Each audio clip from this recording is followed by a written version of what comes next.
Hey everybody, it's Saturday, we're playing Metroid Fusion for a bit. Was intending to do a playthrough of A Link to the Past. It turns out, oh wait, it's not on my system right now.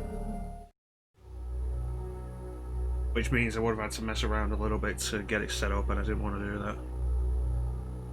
So we're playing Metroid Fusion, we'll play A Link to the Past probably tomorrow instead. I'm playing this on Wii U. We have a Wiimote connected to the Super Nintendo Classic controller, because I was intending to play A Link to the Past with it. Now we're playing it like this. It has a good D-pad, so that's good. Go. There. Let's play Metroid Fusion.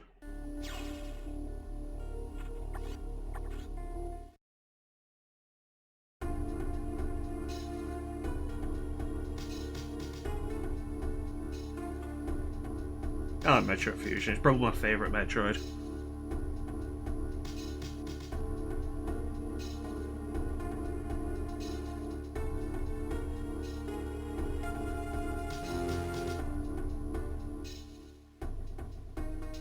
Plus, we can have this done in like about 2 hours-ish. And that'll be nice, nice short stream for a change. Screen's looking good.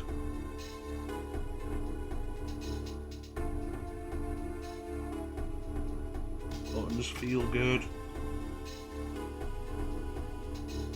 Do this.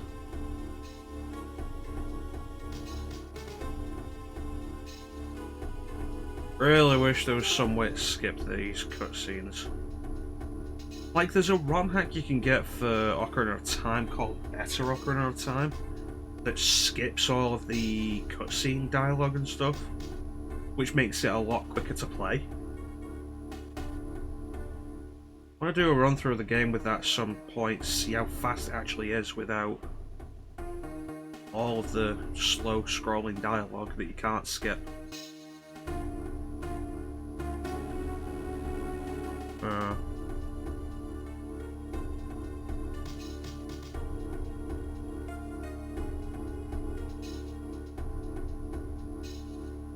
Everything is good with the layout for the minute.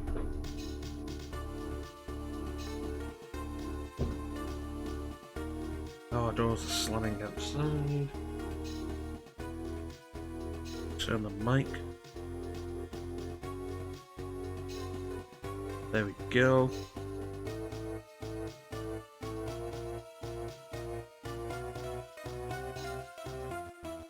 Yeah.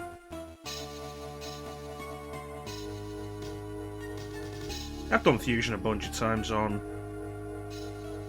stream. Jefferson! How you doing, buddy? Been a while.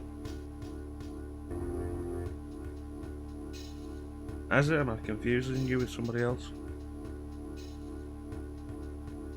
Need to move that chat box, that is. That's better.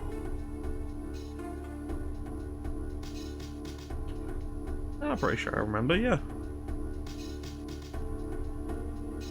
Using myself with other streams. How you doing, Jeff? Or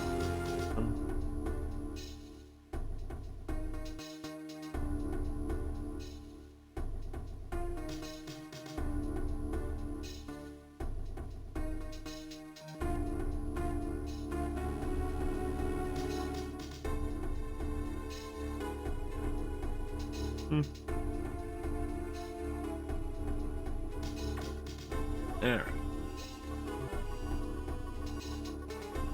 Rock and roll. Come on, get started.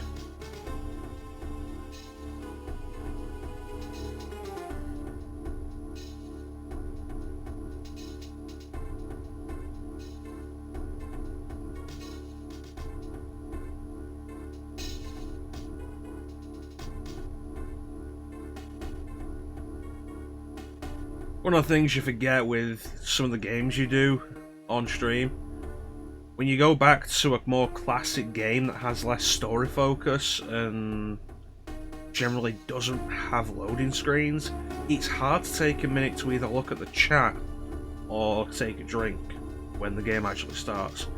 Thankfully, Fusion does have the regular navigation room intervals, which is good because Super doesn't have any of that.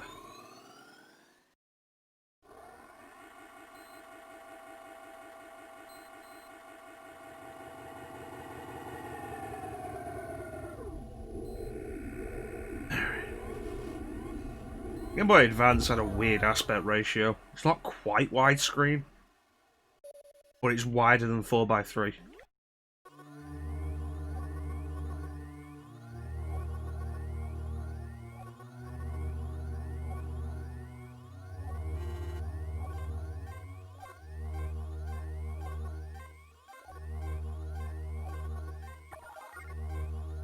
It's raining outside. Alright, and we're off. Got the controls down. A button for some reason.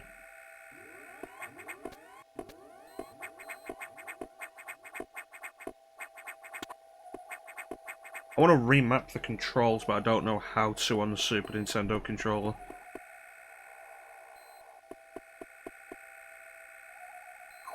But actually, while this is happening, let me look up if I can. Console, SNES, controller.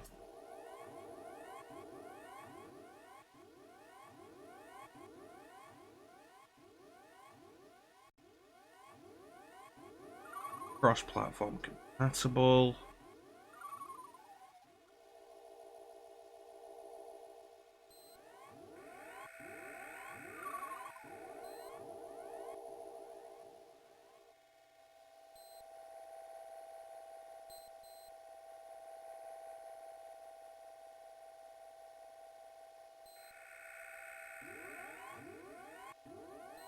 Map.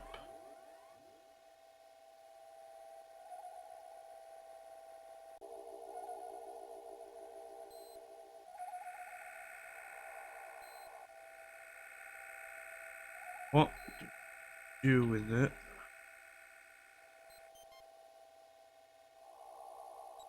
How do you access remap with the Wiimote?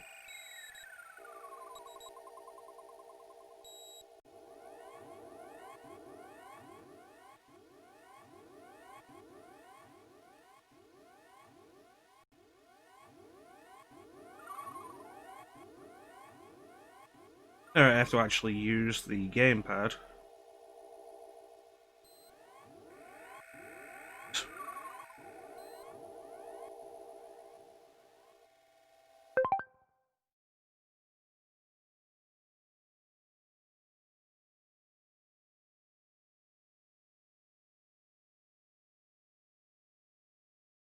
Alright. Point. Nope. Use the gamepad. Bottom.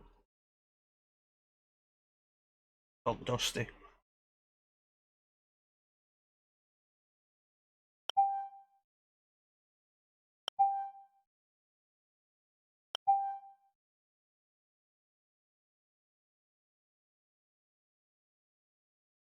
Yep, it's all dusty.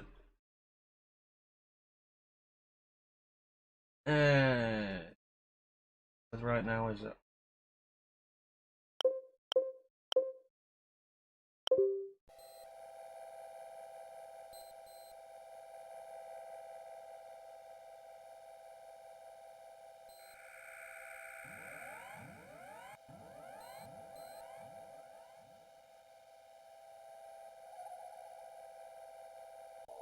All that for basically nothing. I need to clean off the gamepad.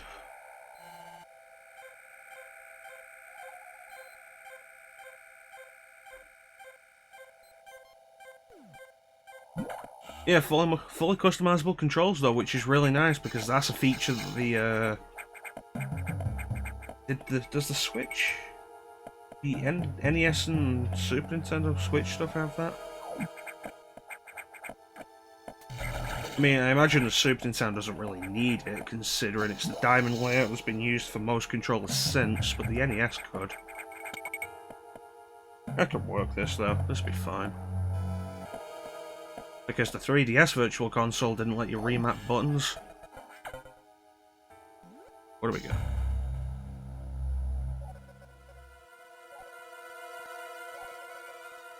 Alright.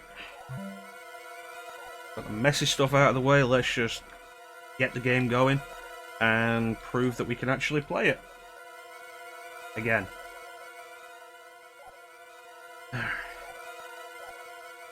Speed through. The good news is, when you're in these dialogue sequences, the in-game timer doesn't go up. So that's nice. So if you're trying to get a good time, but you need to take a break to go to the bathroom or take a drink, these are the best times. I don't know if the timer continues while you are on the pause screen, because the pause is also a map.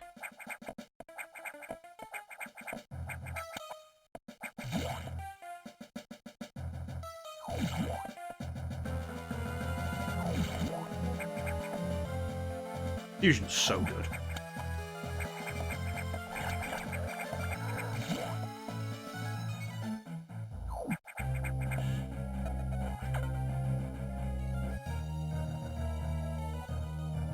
Downloadable weapons data, get the missiles. And then get as many expansions as you can so you can just unload missiles on everything. That's one of my favourite things to do in Metroid, just unload missiles onto everything.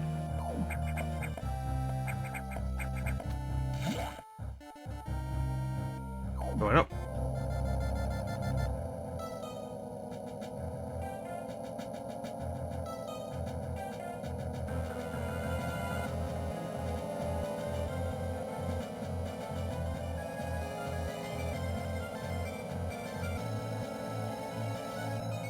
It does stop on the pause screen. Awesome.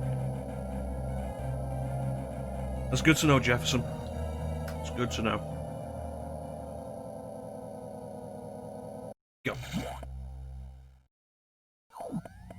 So I'm competent at Fusion. Wouldn't say I'm exactly amazing. I can do Fusion. Which, you know, is always good. It's always good to be able to do Fusion. Yeah.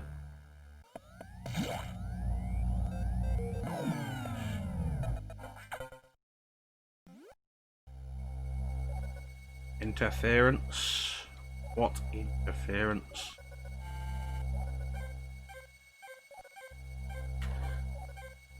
Okay, come on, come on. Clear. How many missiles do I want before the next boss?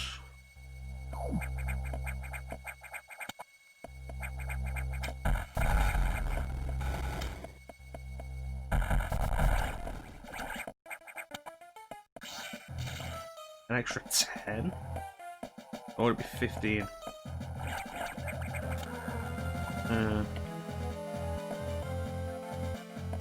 That's 5. That's 10.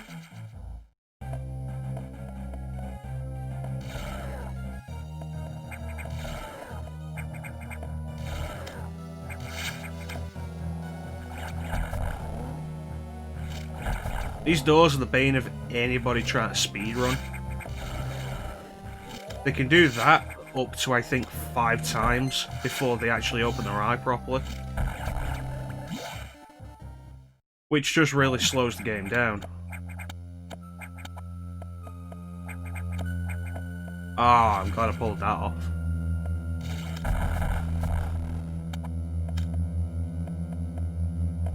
Or health.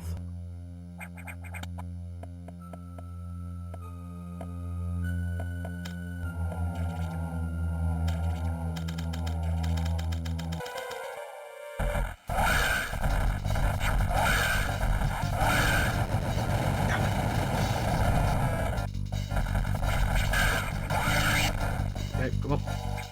Grab the green.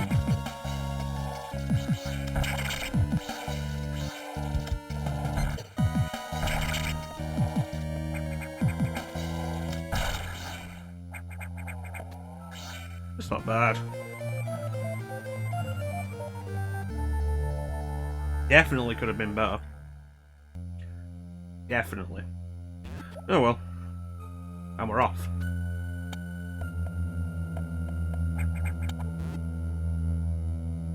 Probably learn how many missiles it takes to beat that boss.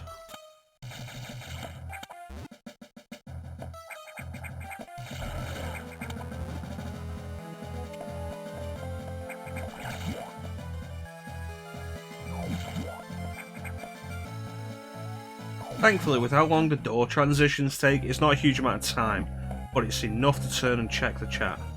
Which is more than I can say for something like classic Castlevania. Well, I was at a wake-up call when I did Super Castlevania 4 and was like, oh yeah, no, let me just try and read the chat, oh wait.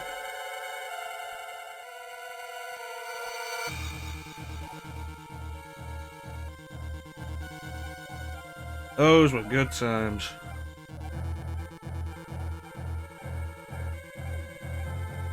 Alright, let's go.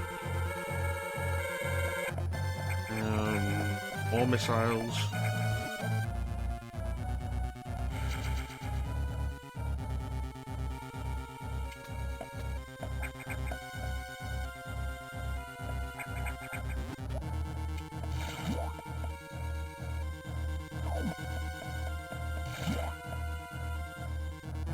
And now drink break.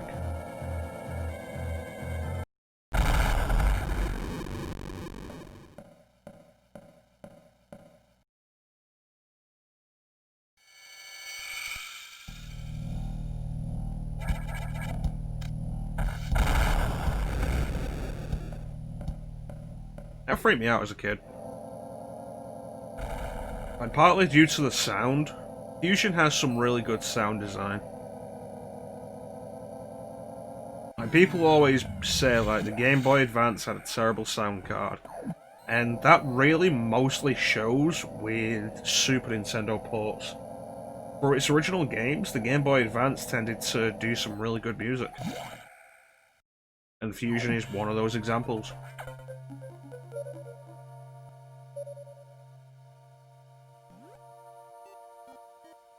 Sure, Super Mario World and A Link to the Past and the Final Fantasy games don't sound as good.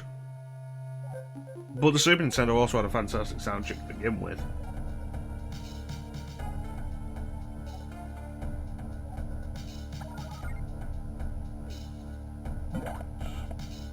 Meanwhile, the original Game Boy Advance stuff tended to be pretty good.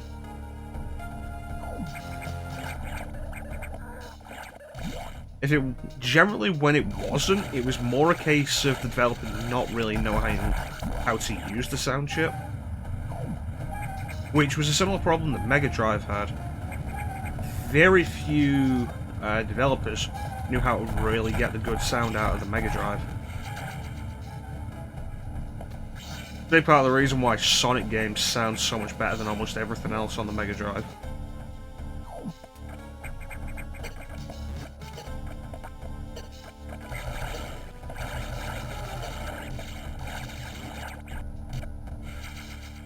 Okay. Should have handled that better. Oh well.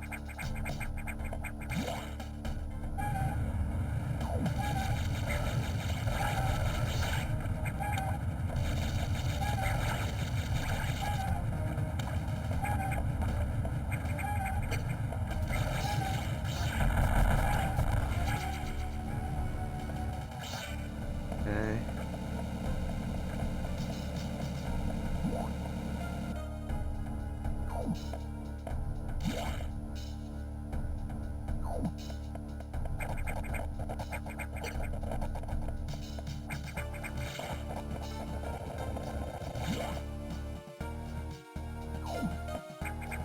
Okay, little detour here, grab an extra missile pack.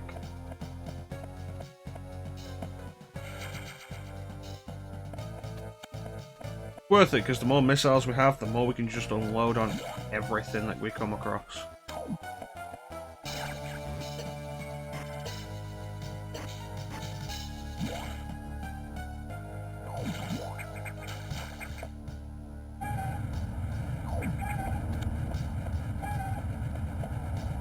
Okay.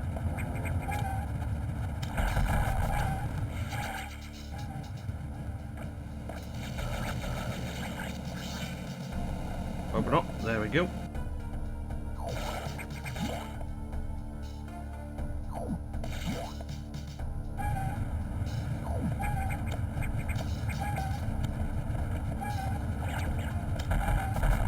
Pretty happy with that. I usually don't manage to pull off the 2 consecutive wall jumps. So I'm pretty happy with how that turned out.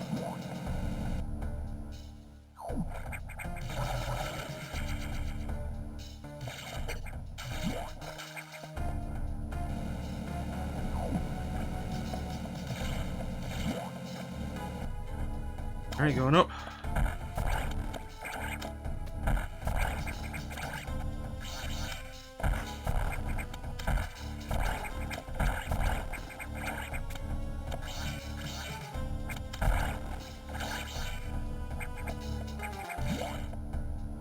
On, get it, get it, get it, get it. Yes.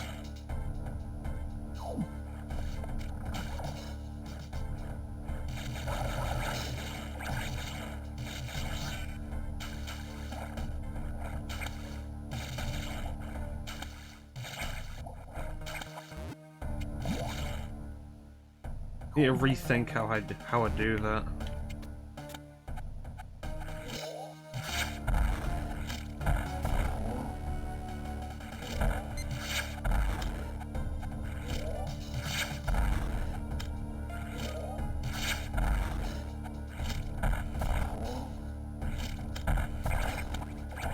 Alright, let's go.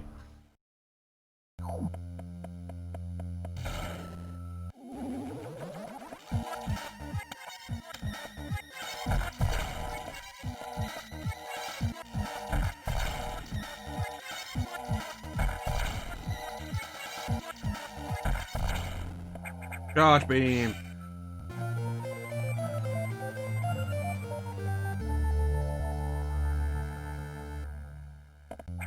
The way the charge beam works in Fusion is, I think, a little unique compared to the rest of the series.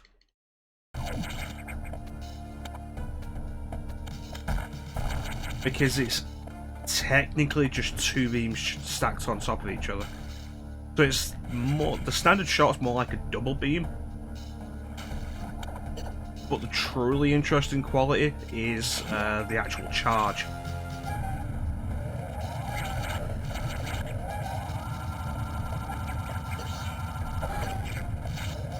Messed it up. There we go. When you charge the charge beam, the little whoosh that comes around the beam as you shoot it out actually counts for a bunch of damage.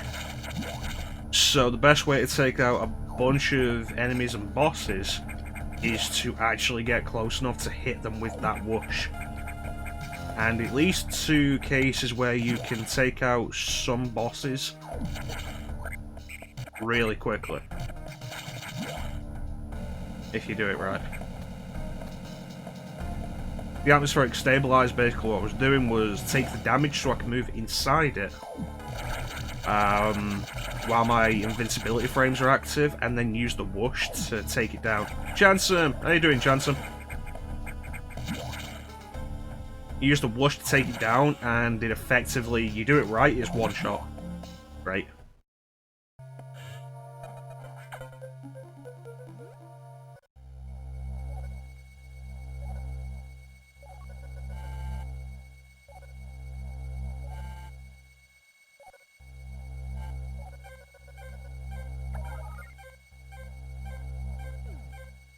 And we're off. Stretch the thumb. Stretch the thumb.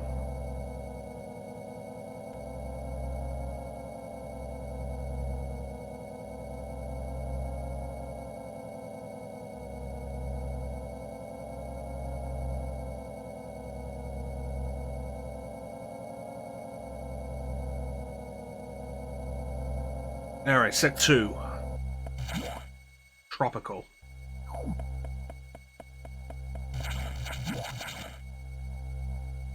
Going down. Game Boy Advance was a good system. Really was.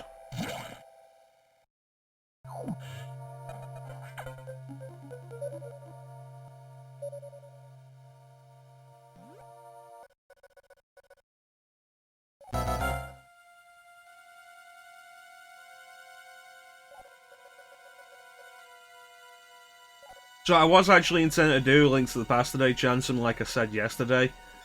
I set everything up and realised I don't have it on my Wii U. I was like, oh great, what am I going to do now? I could switch to a different system where I actually have it, but I'm sat down and comfortable now.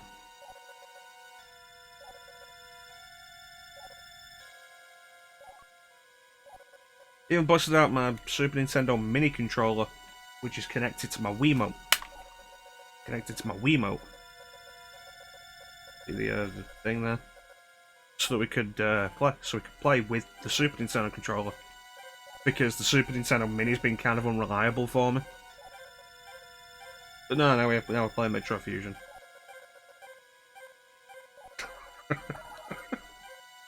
Bates and Kaitos is weird. Like, watching you play it, Chanson, I don't think it's going to be my kind of game. I don't think it's going to be the kind of thing I'm actually going to want to play at any point. But I'm interested in seeing it.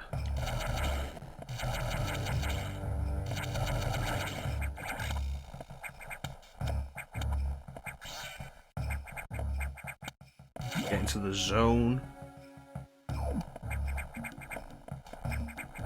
Every now and then I'll just hit the zone where I'll start doing a game actually super competently.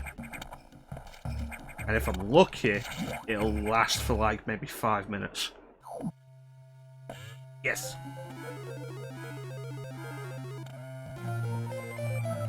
Loot the internet.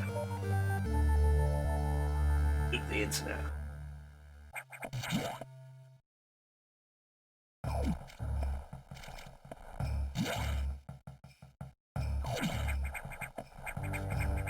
Gotta watch out for these things.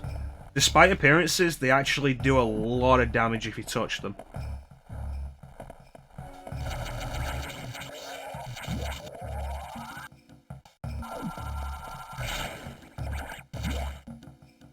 And considering how awkward it generally is to get health back, it's not worth it. Not worth the damage.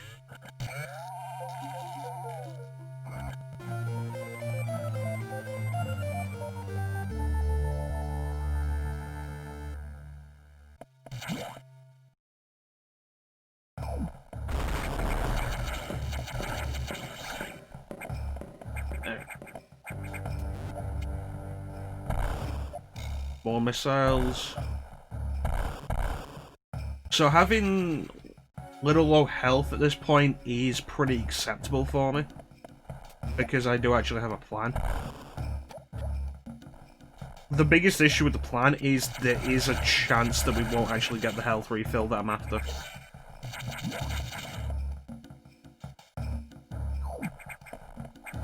You know what I say? Like, the worst thing any piece of entertainment media can be is boring. And it wasn't boring.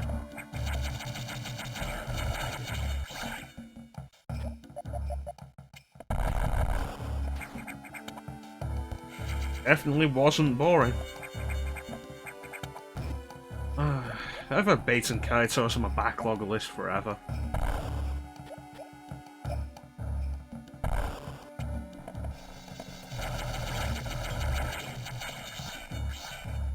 Oh, you know, play Fusion? Fusion's probably my favourite of the series.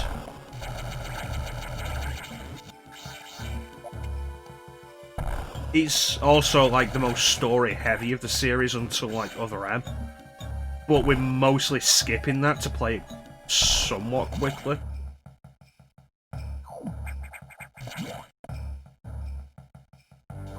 I have been in the mood to do Prime. I might do Prime soon. Do Prime Trilogy. So this blue one usually will drop a red parasite. There we go. I've had times where it doesn't, but it usually does. And the red parasite heals and restores missiles. Heals a lot and restores a lot of missiles. It's not a full heal, which becomes obvious later in the game if you have enough energy tanks.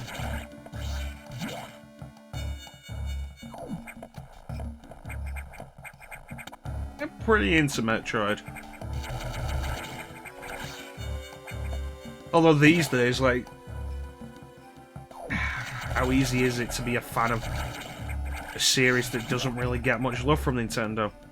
I don't know, ask somebody who's an F-Zero fan, like me. I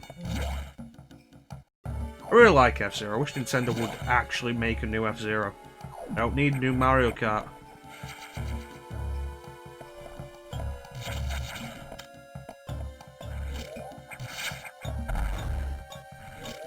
You know, I have the charge beam now. I don't have to do the 3 shots.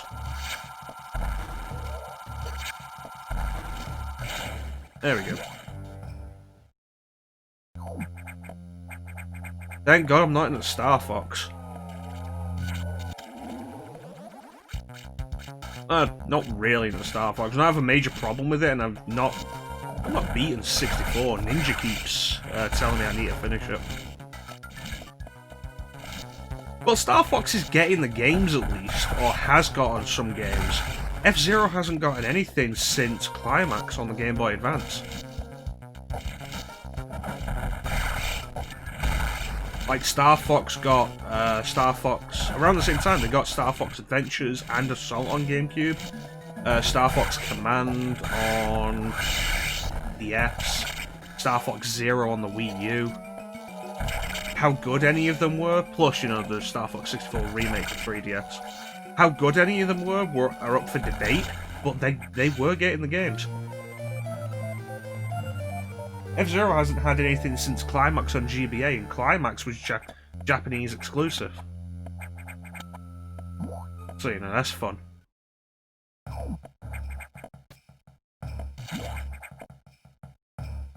Being a Metroid fan, though, like, you want to talk about wait? What was it, like 8 years between Super Metroid and Fusion?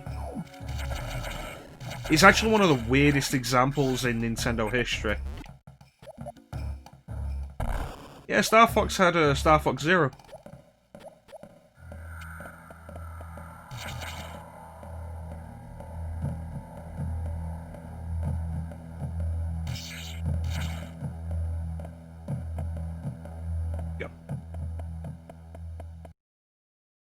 Yeah, Prime 4's being made, but at this point, who knows when it's going to happen.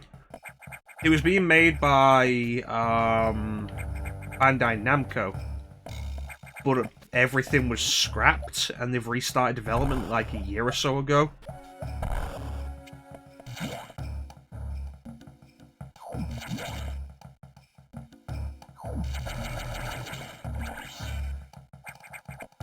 To be fair, like, even if we take Smash into consideration, F-Zero is one of the few franchises that's represented by one character. It's just Captain Falcon. They've got a couple of Sis trophies, but that's it.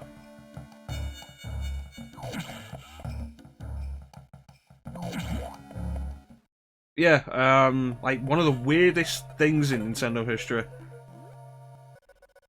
Super Metroid comes out in '94. Nothing after that until 2002, where on the same day in the US, they released Prime and Fusion. 2 fantastic games in one day. Oh yeah, Captain Falcon is a pretty popular character.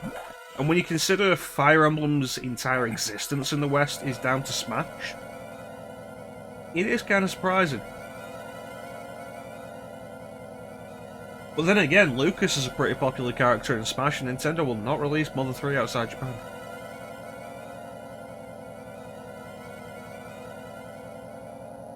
Sector 4 next, the water section.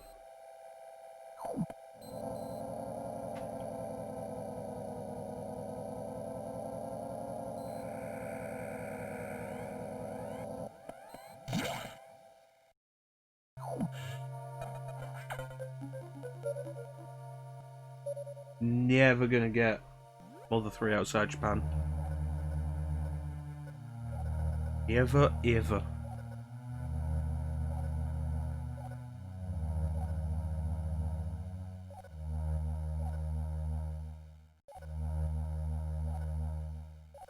They're about Smash. I'm still disappointed with some of the choices of characters they have in there.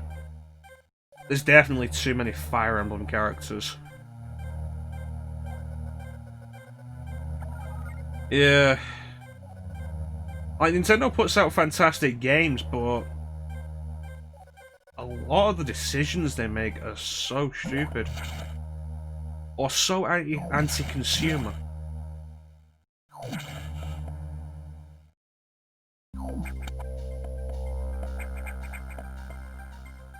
Which really irritates me.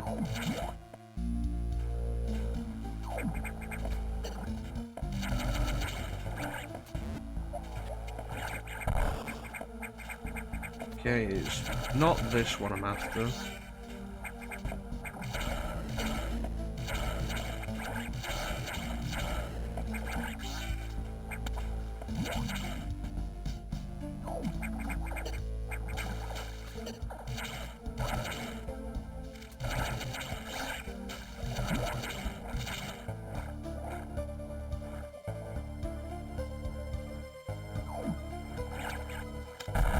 I think that whole idea can be explained with just the idea of amiibos.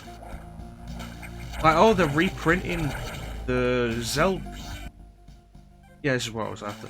They're reprinting some of the limited edition Zelda amiibos. Great.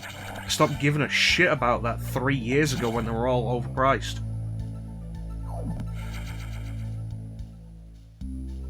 Yeah. Like, the whole thing of, like, yeah... The NES and Super Nintendo Mini were a big success. We're not going to make any more of them. Why?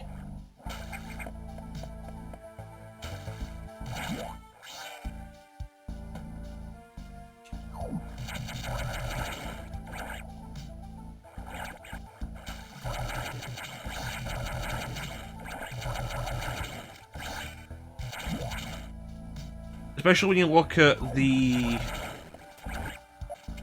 continued popularity of the whole mini console thing.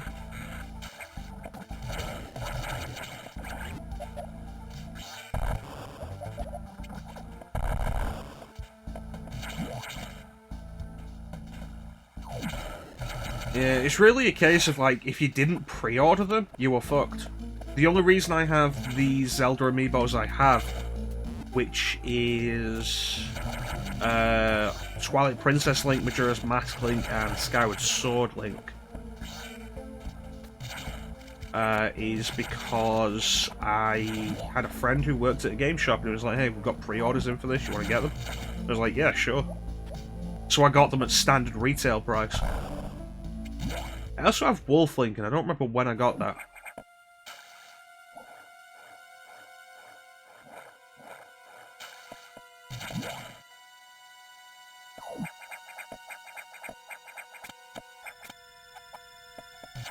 Remember when I got Wolf Link?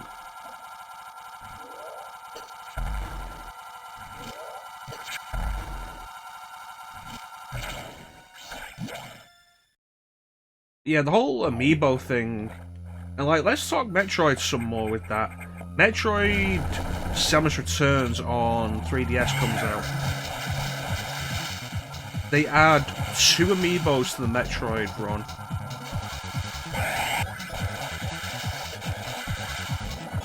Let me focus on this for a minute. And get this right, I can kill this guy in 2 shots.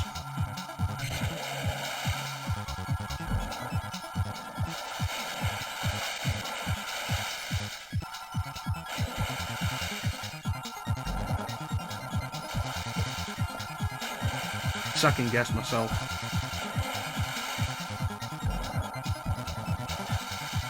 There we go.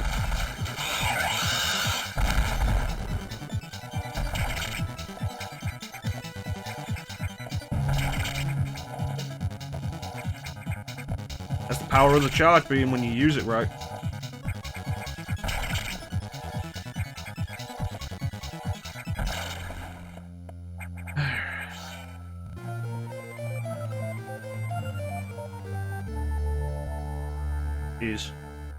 I don't have any of the Champion amiibos. The one that I really wanted was really just Ocarina Link. which is largely because I wanted the Ocarina of Time tunic in Breath of the Wild, which you can only get with the Ocarina Link amiibo, so you know, fuck that.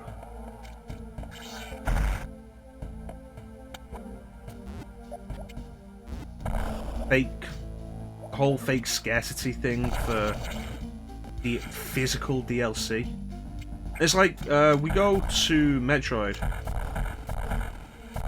and Metroid Samus Returns comes out on the 3DS, the first Metroid game in many years. You got extreme look at it, yeah. I can believe that. It's like, okay, so Nintendo releases 2 extra amiibos for it. Because there are 2 Metroid amiibos at that point. There's Samus and there's Zero Suit Samus, both for Smash. They released 2 extra. Another Samus and a baby Metroid.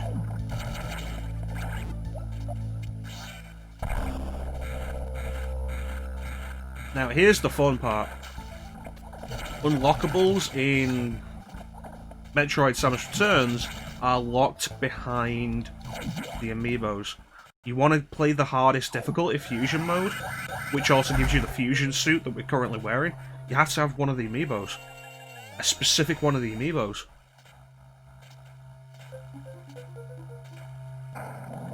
Yeah, I've never seen Ocarina Link in store.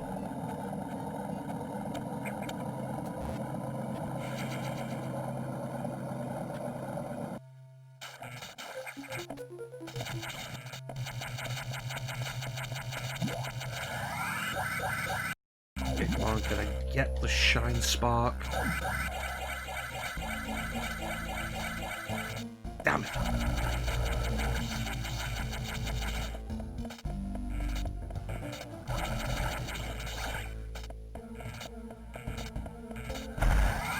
Yeah, the whole amiibo situation is just infuriating.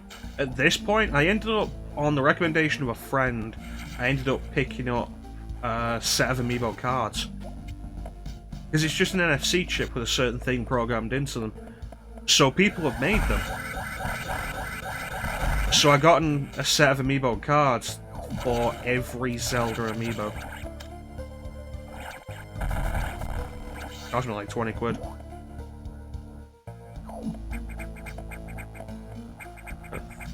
Coming up.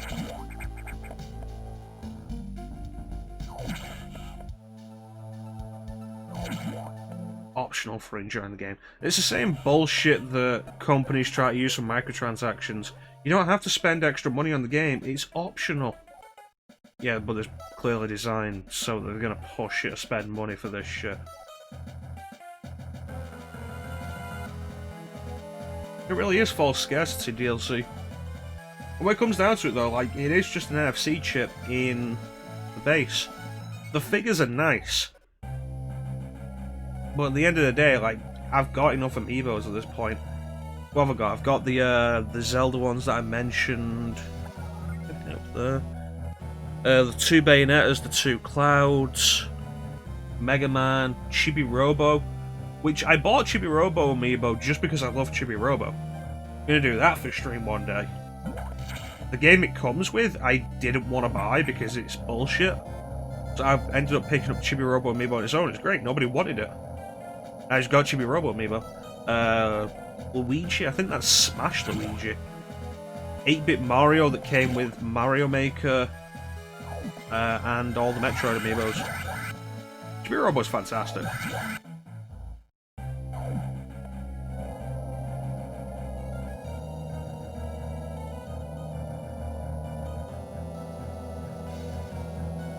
It's good to see somebody who knows what Chibi Robo is.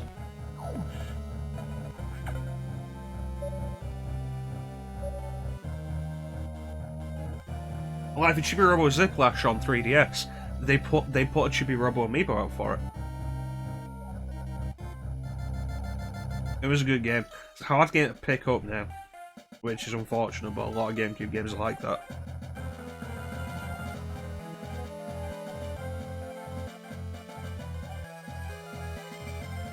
I need to have a talk with you later about some stuff, Jansen. Hopefully see about getting you some games again.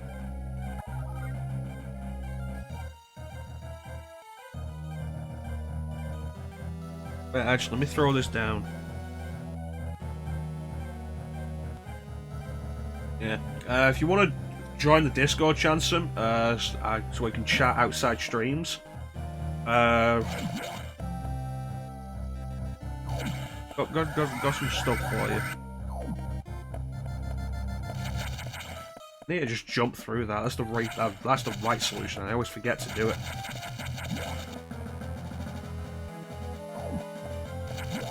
You gotta do what you gotta do to live, man. At the end of the day, games are a hobby. They're expendable.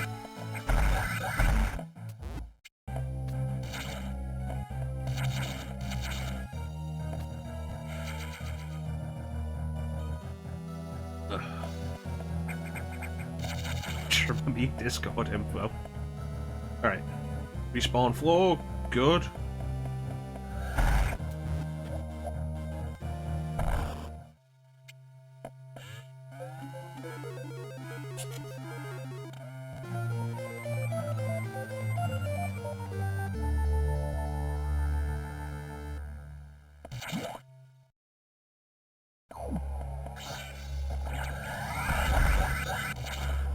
Alright. What was I saying though? Yeah, Chibi-Robo. Chibi-Robo Ziplash comes out for the 3DS. Bear in mind, like, this is technically the 5th Chibi-Robo game.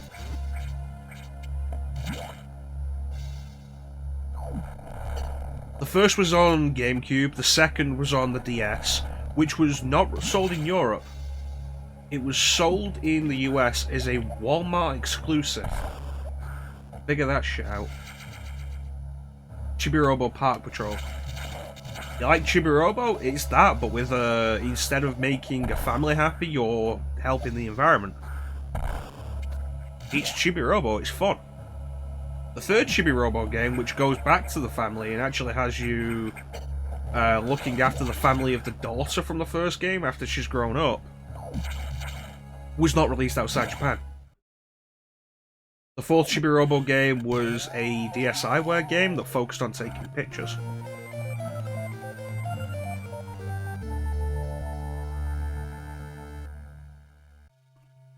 The fifth Chibi-Robo game, Chibi-Robo Ziplash, comes out.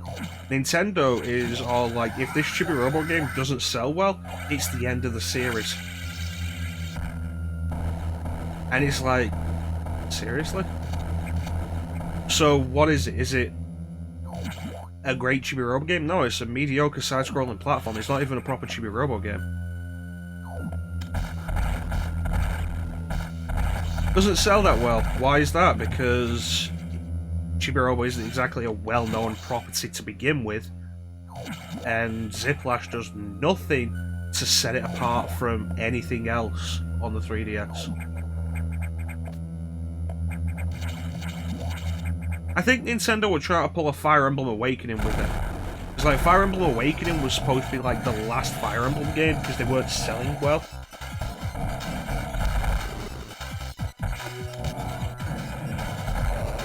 You know, which probably isn't helped by the fact that the Fire Emblem game before Awakening didn't come out outside Japan, so, you know.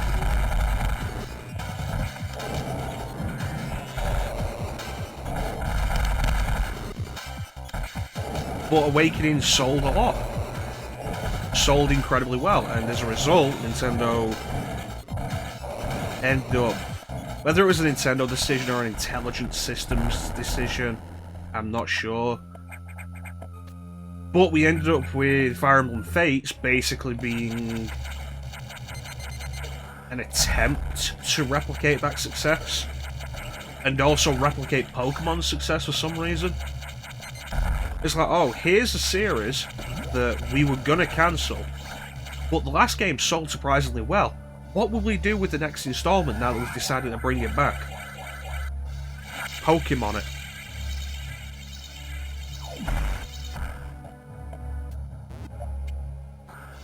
Yeah, it really did. Like, the support stuff is actually one of the least interesting aspects of that game.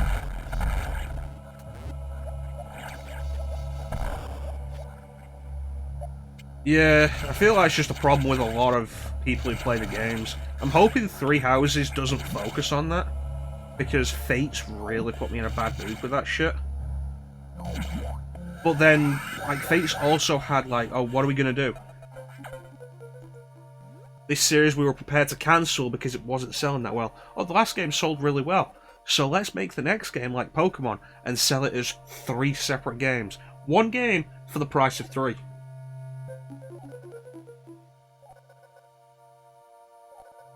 And the end result is 3 separate plot lines that you have to buy individually, and none of them are great, because they've taken what should have been one story and split it into 3, and now none of those stories are satisfying.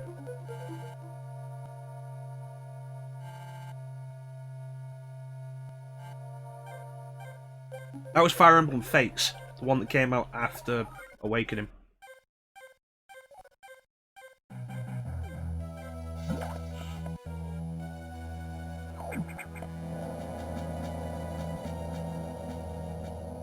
The interesting thing is, like, from everything I've seen about it, Three Houses does the same thing, but has it as one game. And apparently also makes all the choices you can make on who to support actually matter. Actually have a... what's the word? Satisfying conclusion. A satisfying story, because Fates did not have that.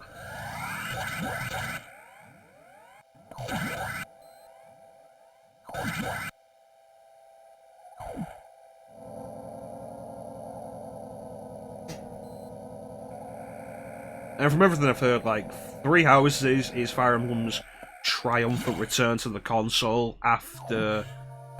oh, what would it be, like 10 years at least since Radiant Dawn on the Wii?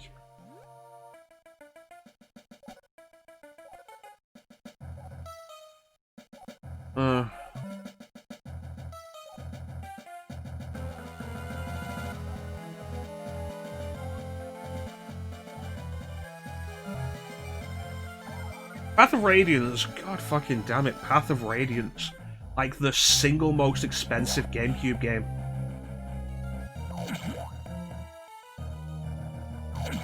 You think Nintendo would have re-released it as something after they put Ike in Smash?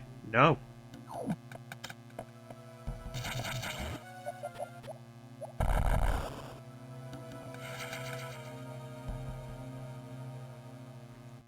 At this point, I've not played Path of Radiance, and I do want to get around to it. I have trouble really focusing on tactical gameplay like that, which is the same reason why I've not done Final Fantasy Tactics. I want to, I have trouble focusing on the gameplay.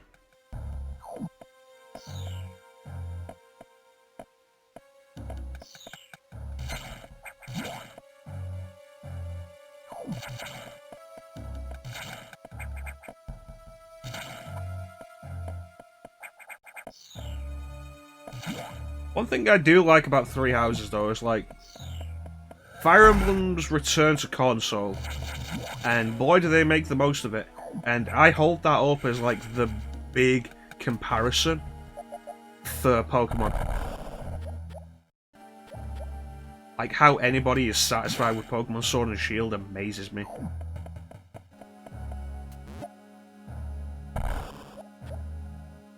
Especially in comparison with Fire Emblem.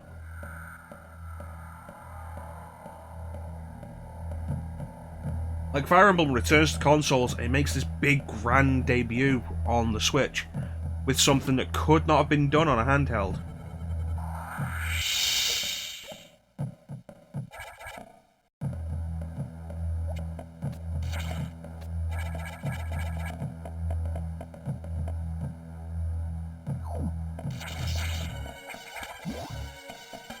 Pokemon? I think you really even need to play it to see everything that's wrong with it. Pokemon makes its big debut on the console, finally having a main game on a console, and there's one thing it couldn't have done on last gen that really means anything, and that's the wild area. The wild area also runs like shit. The game is so poorly optimized. Also, it has, of course, less content than previous Pokemon games. Like, here's an idea, Pokemon. Like, here's an idea, Game Freak. If you can't put all the Pokemon in the games anymore, how about you stop making more Pokemon? Oh, but, you know, they really showed exactly what the thought was with the expansions, because the expansions have started coming out, and they have more of the Pokemon. Oh, so you weren't incompetent after all, Game Freak, you were just money-grubbing sons of bitches. Who are also incompetent. Like, oh my god, the optimization for Sword and Shield. This is why I haven't bought a Pokemon game since Moon.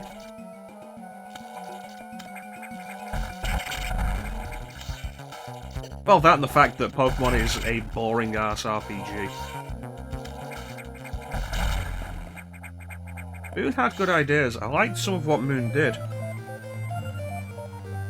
But in the end, the big problem was still that the battle system was so boring.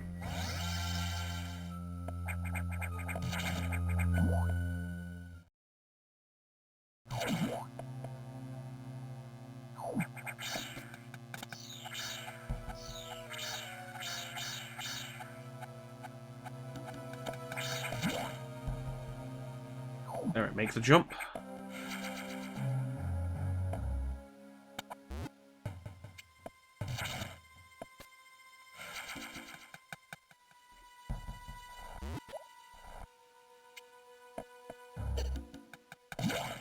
Yeah, Pokemon is disappointing because it has so much potential.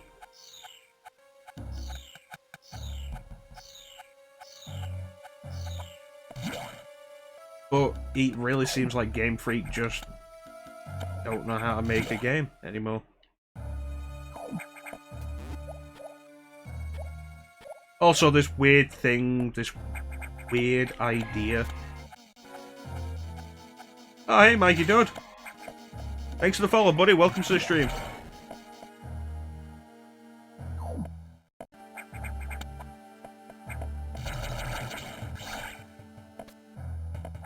Well, you see, there's the thing, like, I'd argue Game Freak have less of an excuse, because Game Freak have been making the same game for 24 years now. Sonic Team have tried to mix things up. Game Freak have been making the same game for 25 years, and still haven't really gotten good at it. Game Freak got super lucky that they hit upon a phenomenon like hadn't existed before that in gaming. Pokemon is still probably the biggest gaming franchise. You remember the fact that it started as a game and then everything else around that? Nothing is as big as Pokemon with that. And Game Freak's at the center of it.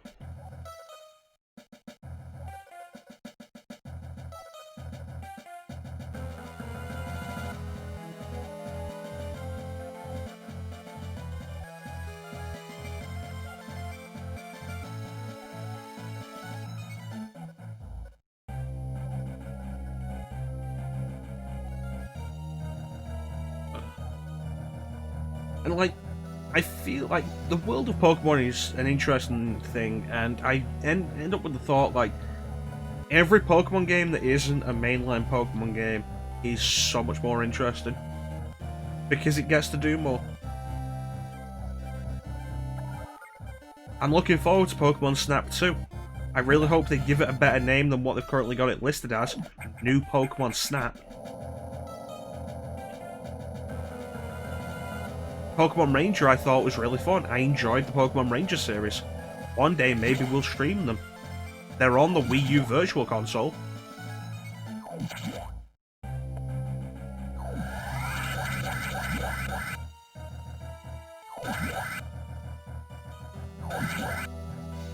It's not even that I hate Pokemon, it's that I hate that Game Freak does so little. Yeah, the new stuff. I need Nintendo to stop re-releasing Wii U games on Switch for full price. Like, every now and then, I really feel like I want to get New Super Mario Bros. U Deluxe on Switch. But two things really stop me. First, the price. It's a full price game. It was a Wii U launch game. Nintendo was selling it within 2 years of its release for £20 brand new. Bundled with New Super Luigi U. Like, they can't use that as an excuse for why it's more expensive. The Nintendo Select version of New Super Mario Bros. U came with New Super Luigi U, and it was £20 brand new. That was Nintendo's price for it. So yeah, the price, and also the fact that I have it on Wii U, and if I feel like I want to buy it on Switch, I can sit down and play it on Wii U and realise, oh yeah, I'm not really into this. I think it's kind of bland and boring. Now, Donkey Kong Country Tropical Freeze, on the other hand, that's a platformer. Unfortunate that it also has been re-released on full price for Switch.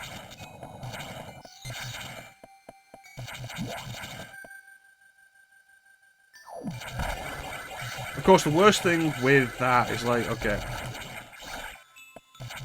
because Nintendo did this with Donkey Kong Country Tropical Freeze when they announced it for Switch, and they've also recently done it with Pikmin 3, now they've announced Pikmin 3 on Switch.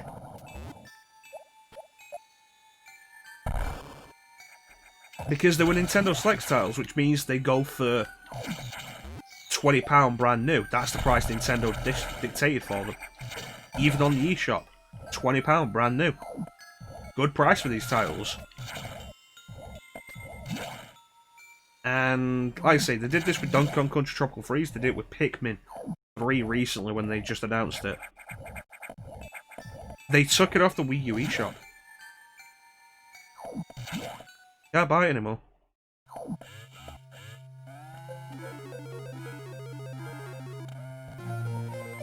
Which says to me Nintendo know exactly what they're doing with that. And I think it's kind of telling with the Switch that it's the first system in, like, since what, the Nintendo 64? That doesn't have any kind of best line. Because, like, the Wii U, the 3DS, the Wii had the Nintendo Select range. Certain games sell well enough, they get added to the Nintendo Select range and are re-released at a lower price point. The GameCube had it. It was called Player's Choice on the GameCube. I don't think the Nintendo 64 had it. And the Switch doesn't have it. And so you end up with a case of these Wii U ports being ported to the Switch, with not really that much work put into them, being sold for full price. Which is just so incredibly frustrating.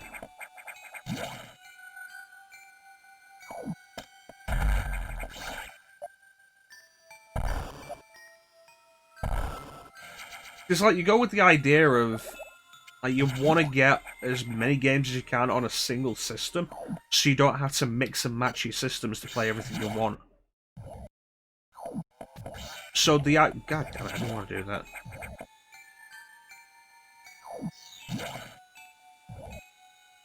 So the idea with that would be, like, get some of these re-releases on Switch, but they're full price on Switch. And the prices don't go down. Like, that's the thing, like, you talk about games being full price on release. Not just on release. Mario Kart 8 Deluxe, which is a port of Mario Kart 8 from the Wii U. It's got the 2 DLC packs, which didn't cost that much to begin with. Honestly, like, they were like... I think it was like maybe £15 to get both of them. They didn't cost much. It was like... It was one of those deals that felt too good to be true. To buy both DLC packs for Mario Kart 8 was so cheap, and you got basically an extra 50%. It was four entirely new cups. The game launched with 8 cups. You get the DLC, there's 4 more. You've now got 16. And that was good. Mario Kart 8 Deluxe, no, it's full price. And, like, the lowest Nintendo has ever put it out for, I think, is like what, £50 full price? and they've put it down to, I think, 33 at the most.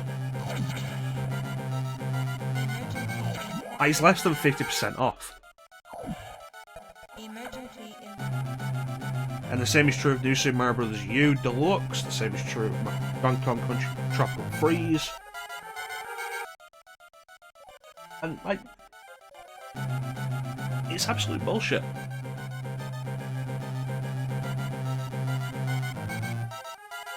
But Nintendo's pricing scheme.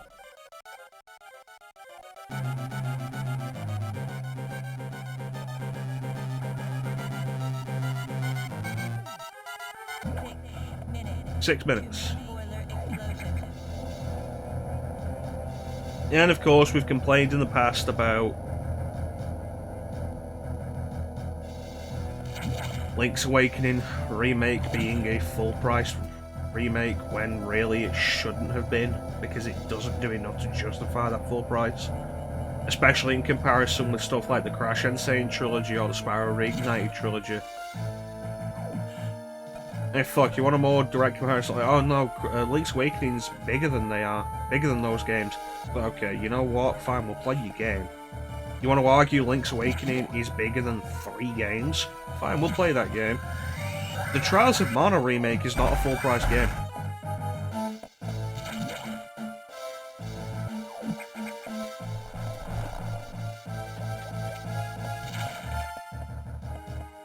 And I fucking dare someone to tell me that Link's Awakening is a bigger game than Trials of Mana.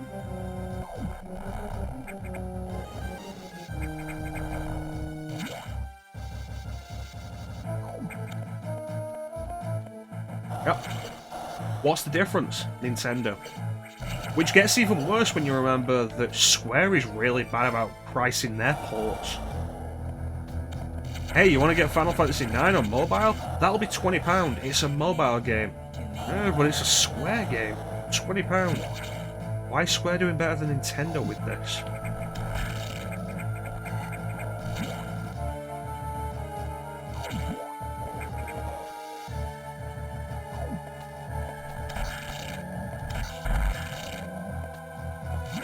I'll be honest, I've not really been paying attention to the game for like the past 5 minutes. Should have rethought that. It's like I've got some games that were ported from Wii U on Switch, and in some cases I regret buying them. I bought Mario Kart 8 Deluxe pretty early on, after I bought a Switch. The only reason I don't really regret that is because I've got friends I've played it with. And I had no friends who ever bought a Wii U. And it's like Mario Kart 8 is at its best in multiplayer.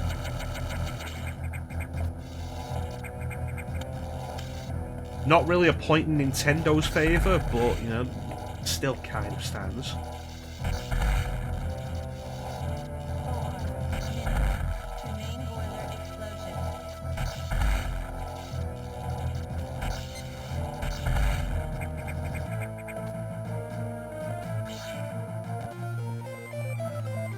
Yeah, Square's pricing for the mobile games is ridiculous.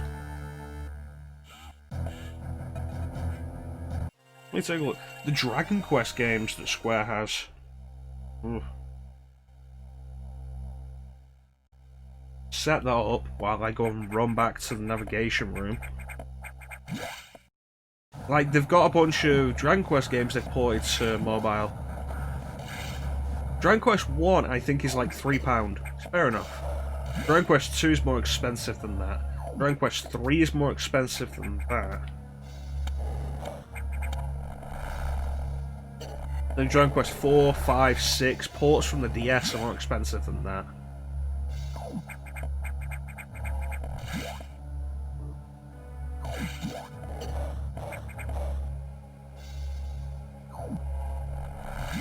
But it's like when Square's putting out the Trials of Mana remake for a better price than Nintendo's putting out their Link's Awakening remake, and like, here's the really fun thing to argue. Trials of Mana has very obviously had more work put into it as a remake, because they've completely reworked entire systems. Link's Awakening is primarily a graphical overhaul with more buttons added to the control scheme. That's kind of it. Also music as well, you want to argue that. Trials of Mana completely reworked a lot of the way the game works.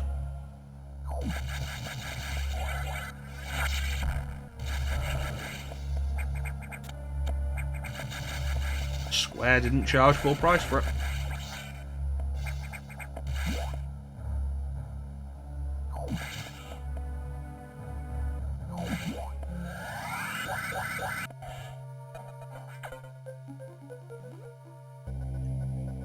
Alright, let me see.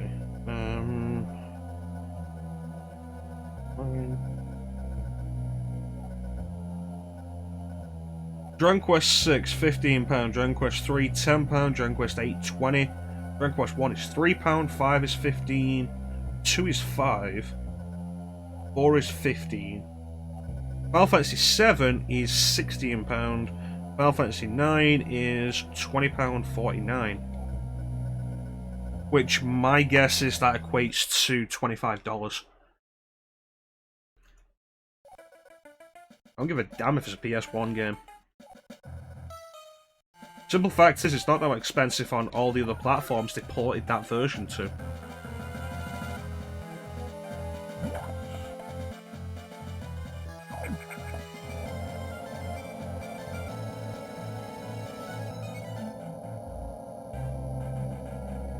Like, it becomes the horrible thing, like, we really want video game companies to preserve their older games, and when they do, it's in really poor ways, and they demand kind of like crazy prices for access to them.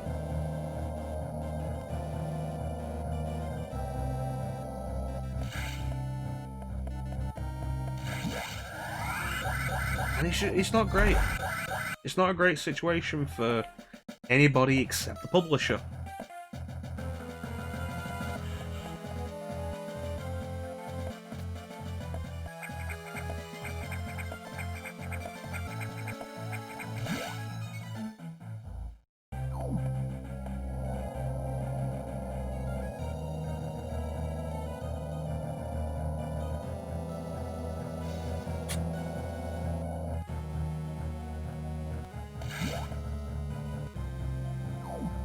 And overall, it's just disappointing.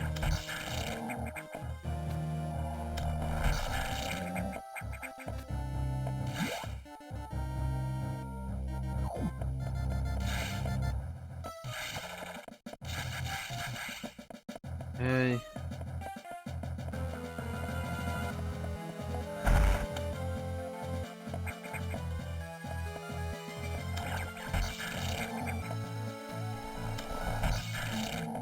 Yeah, it's not even like I'm asking for much. Just simple access to all the games at a reasonable price. It's leaking.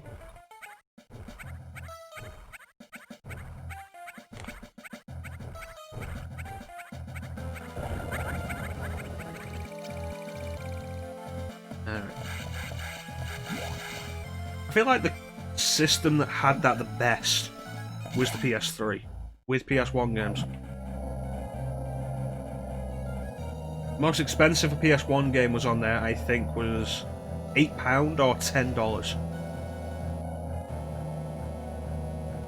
And they had a lot of titles. I've got like 80 odd PS1 games saved to my PS3.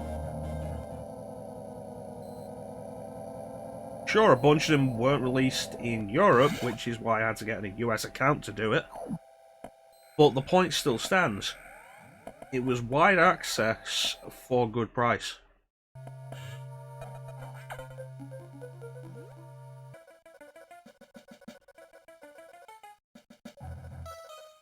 I mean, hell, even the Virtual Console was better than that.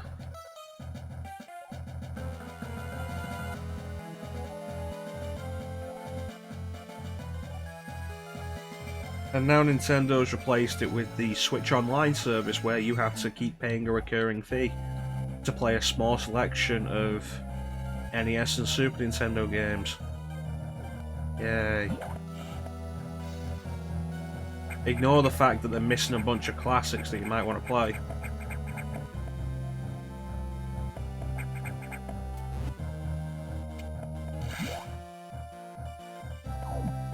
There's like no Mega Man, no Castlevania.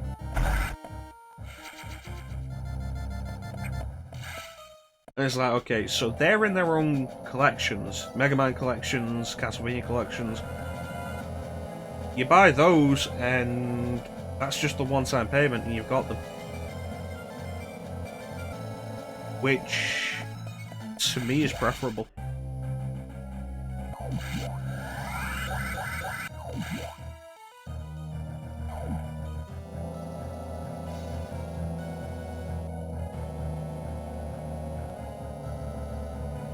I guess the question we have now, like, is how many Wii U games are left for Nintendo to port over? Because they've done Hyrule Warriors, they've done Mario Kart 8, New Super Mario Bros. U, Pikmin 3, Donkey Kong Country, Tropical Freeze. They basically ported over Splatoon. Splatoon 2 was basically just more Splatoon. Of course, Mario Maker 2, somewhat of an improvement over Mario Maker 1, but it was basically like Mario Maker Director's Cut more than anything.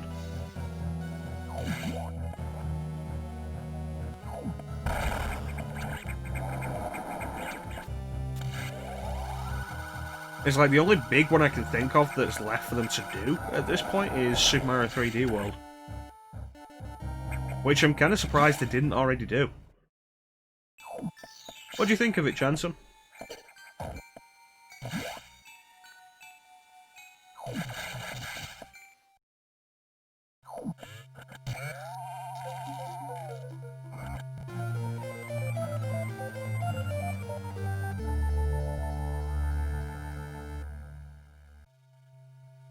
Go.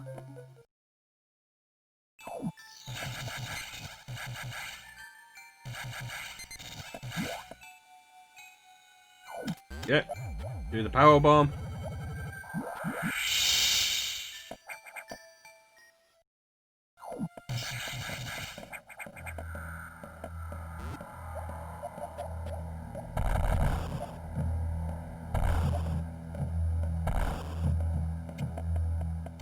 Like the fact they did Captain Toad before they did Super Mario 3D World is weird.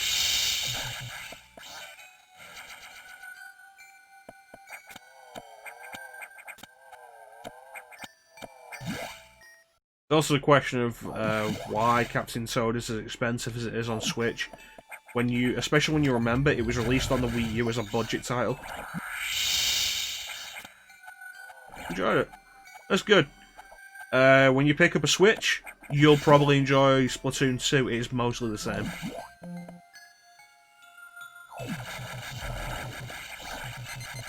If anything, the biggest thing that it's got that improves it over the original is a larger player base, because more people have Switches than they did Wii U's.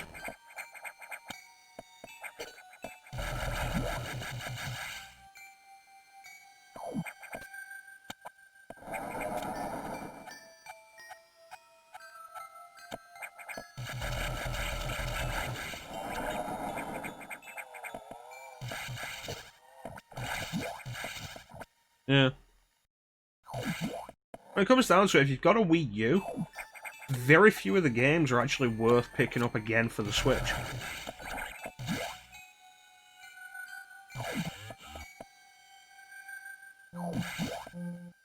I believe that. Maybe Nintendo will eventually decide to do a reprint of those. Like, it's really a shame for the people who want the figures. Because amiibos are, like, decent quality figures of characters that don't often get figures. Like, Chibi-Robo would never get his own figure.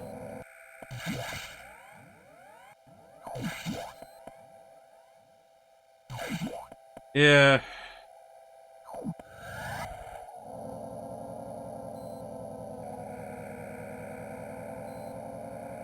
Nintendo really should have just had some kind of alternative to the amiibos. Like some kind of digital alternative.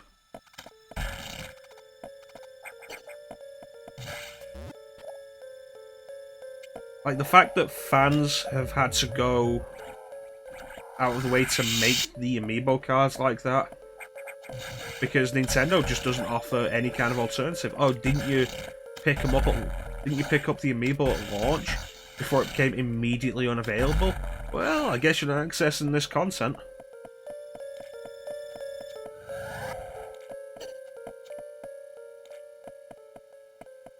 Go.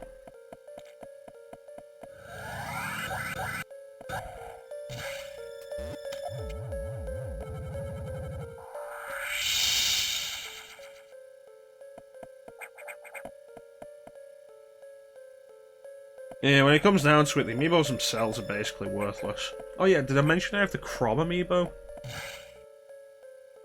Which I picked up because it was a case of like, do I want this? I don't know. But if I decide I want it later, I'm not going to be able to get it. Do the safety save.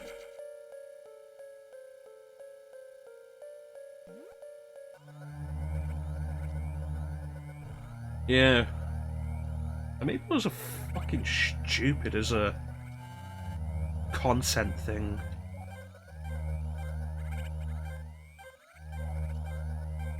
Yeah. When it comes down to it, if I was going to get anything from Fire Emblem, I would have wanted Lindis. Like, there are two characters I would have actually wanted from Fire Emblem. It would have been Lindis, who didn't get an amiibo, or female Robin, who again didn't get an amiibo. It's like when the last batch of Smash DLC came out for Smash 4, they put out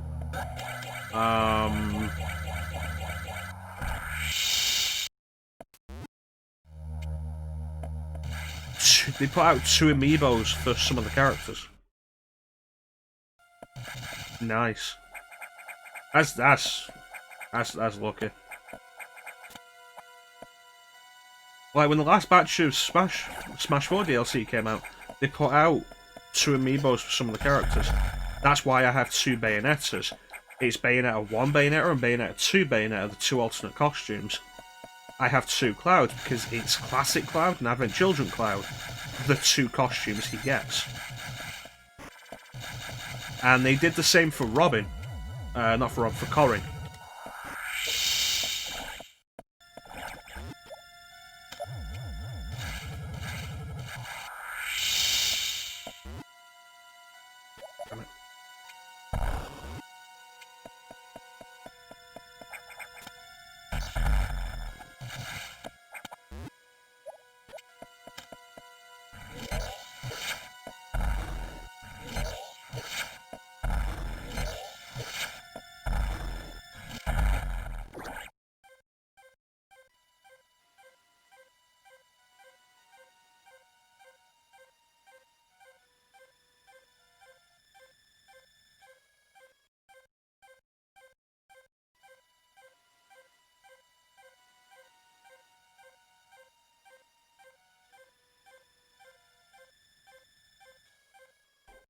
Yeah, it's like they did male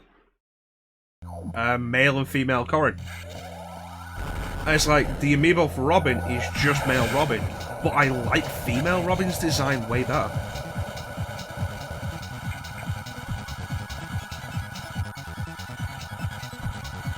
Well, female Robin doesn't get an amiibo. And so Chrom is the only Fire Emblem amiibo I've got. Not even because I wanted him, but because I wasn't sure if I didn't want him. That's fair enough, Jansen. We're just going to fight Yakuza here, so there's not much going on for the minute. This fight's probably going to take like a minute or so. Depends how friendly he wants to be.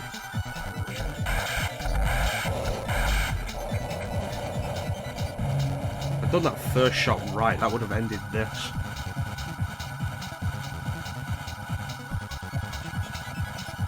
Nope, that was a bad idea.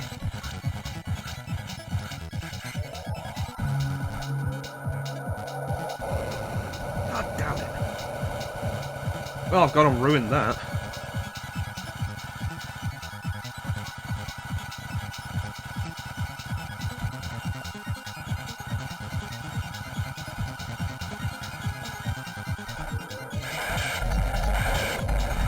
There we go. And now the fun part.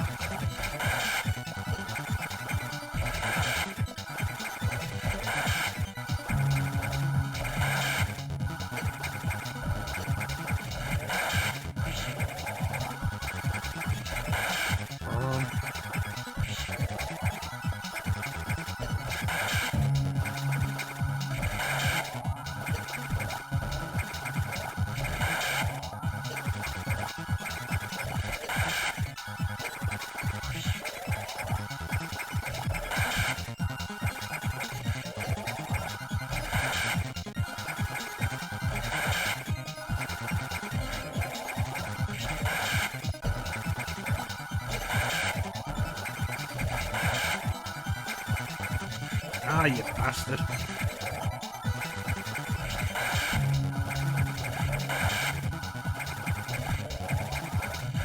There we go. Jeez.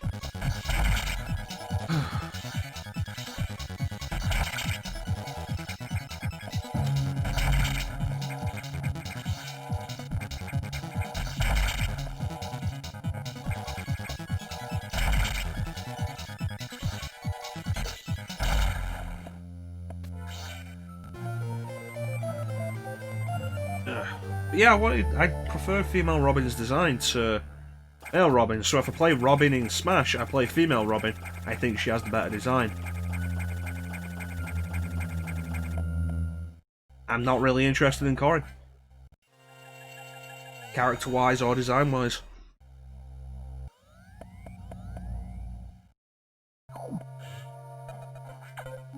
So I didn't bother with Corrin. I was just disappointed that Robin didn't also get the same treatment.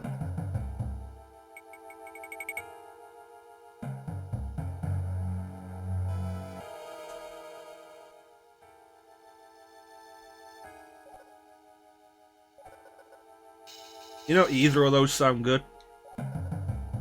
Like, make yourself an egg as well and just put it over the top of the fries. Eggy fries. Alright, now comes the single most dangerous part of the game. Because these fuckers will take off like an energy tank per hit. I don't think it's quite an energy tank, but it's like 80 units or something. They'll do so much damage.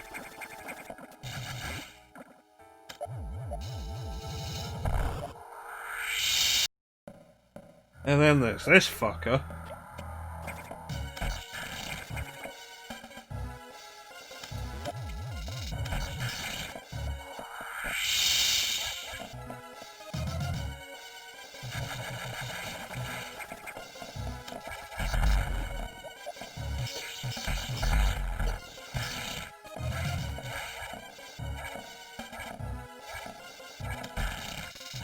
There we go. There's a safer way to do all of that. And it involves continuing to... Fuck, what are you doing loose?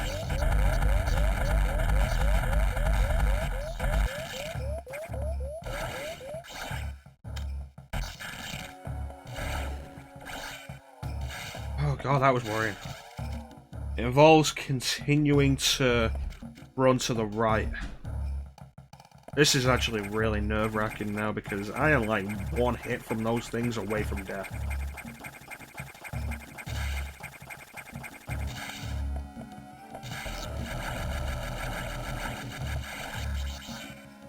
I'm now like 2 hits away from death. That's weird.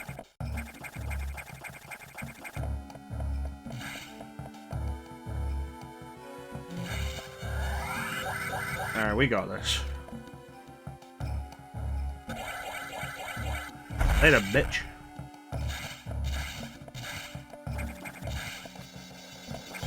Alright, everything's okay now. We got more health back. And we're where we need to be anyway.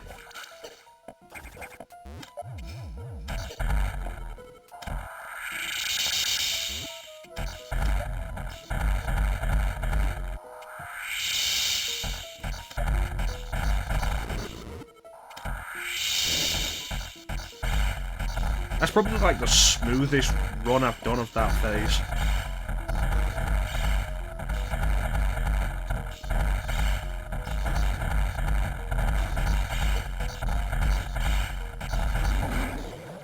Alright, here we go.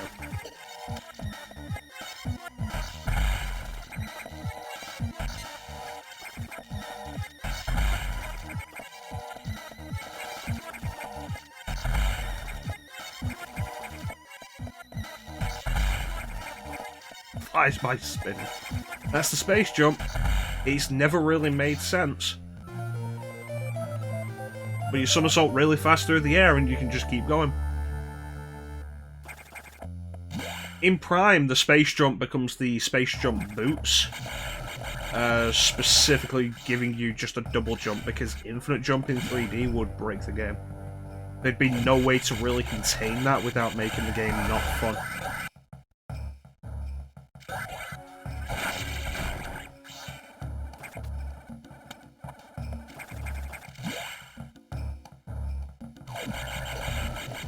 But I love the plasma beam.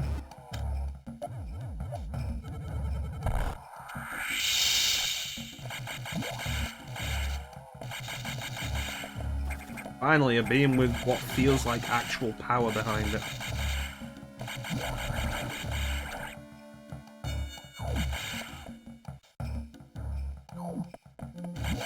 Oh, it is, but like, just from a design point, it would be a case of like, a regular player would be breaking the game.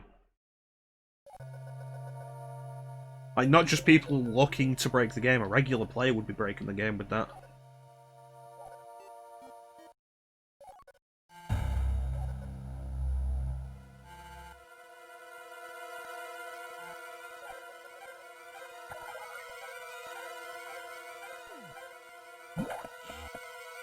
Now comes the second boss fight that's a little bit worrying. It's like, Yakuza is a little bit, If it decides not to play nice during the second phase, can be a pain. This is probably the first one that actually has a solid chance of killing us, though.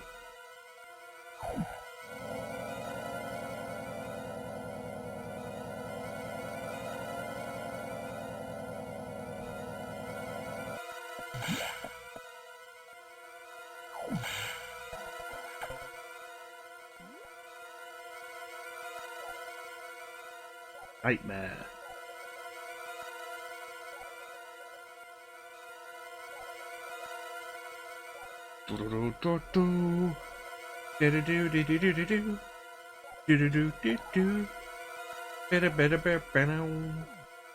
And we're off.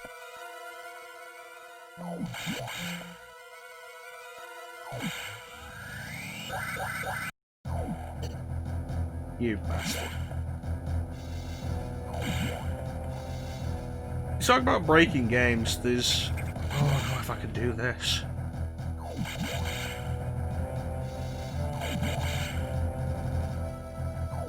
Just get this a little bit right.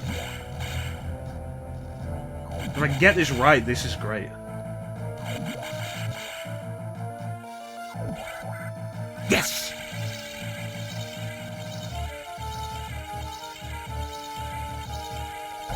Shine Spark! The greatest Shine Spark.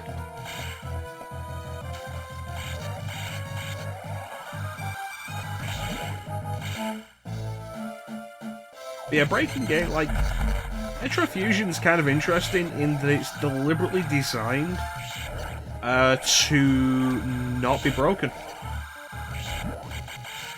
After, like, Super Metroid is legendary as a game that is so broken at this point by the speedrunning community. Some, like, speedrunning categories for Super Metroid are insane at this point.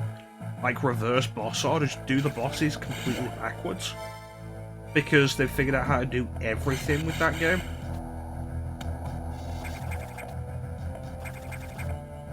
Fusion was deliberately designed to be the opposite of that, and is a very tightly made game, deliberately so.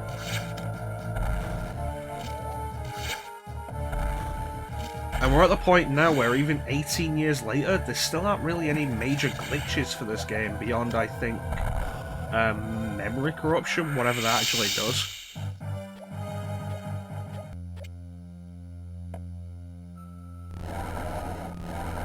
Alright, here we go.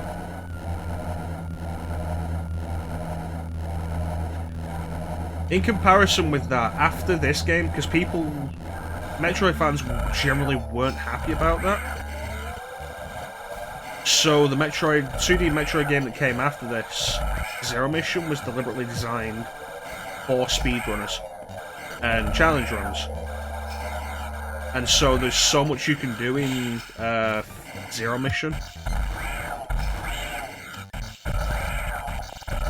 Do a bunch of stuff out of order. There are so many items that are actually optional. And it's really cool. Clem! Fair enough, Clem. How's your pacifist run going? Come on, get it on the second cycle. Yes!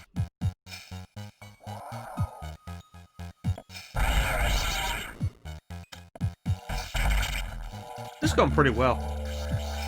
I'm happy with how a bunch of this has gone. Made it so undying.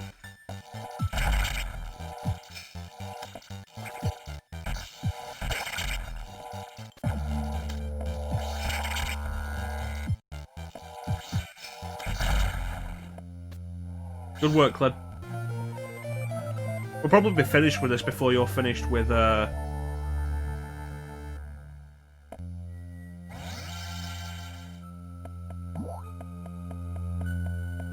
Undertale, though. You know what the fun thing about that is? I've done that exact kind of thing in Clem's stream twice. Like, specifically, what was it like? Knowing your buddy Mecha is here fills you with determination.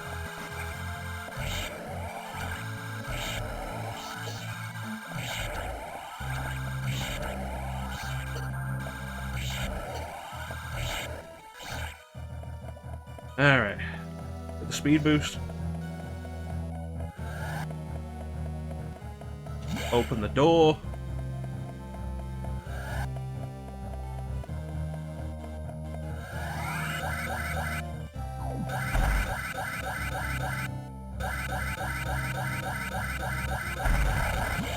Alright. Now this part is usually kind of dangerous because I end up taking up a lot of damage in this area for some reason, and I'm never really sure why.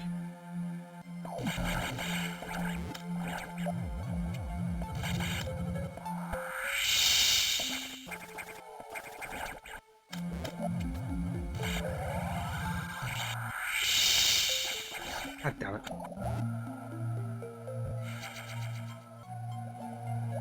I need to start making a list in my head of, like, which of these expansions are power bombs.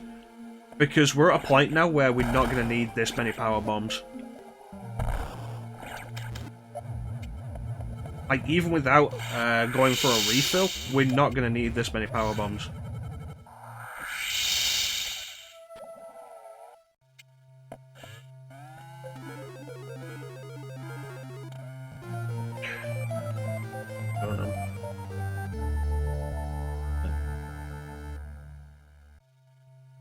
And we're off. Steadily approaching endgame. Pretty good mood. I might go straight into Link to the Past after this, actually. We'll see how I feel, but I'm in a good mood. I was considering a short stream, but I could go longer.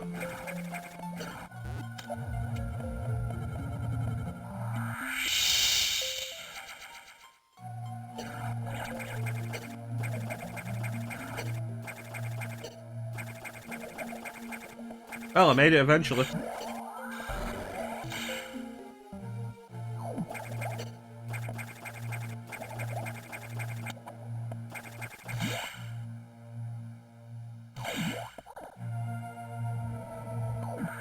Yeah, this is probably going to be like another 20 minutes. Maybe less than that. We'll see how Box goes. Good old Box. My least favourite boss in the game.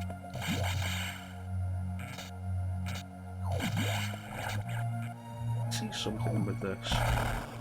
It was that. That's what it was. Why you eat Lana?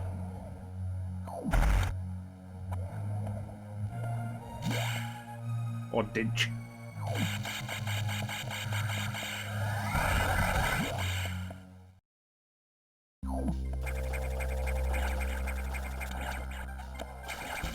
Messed up. I should have gone into this room with the speed booster. I could have shine sparked up to the top. Would have saved a bunch of time. I don't know. I generally tend to only eat like one meal these days. Maybe with a couple of snacks in between. Depends how I'm feeling whether or not I'll actually have breakfast, but I don't tend to have lunch.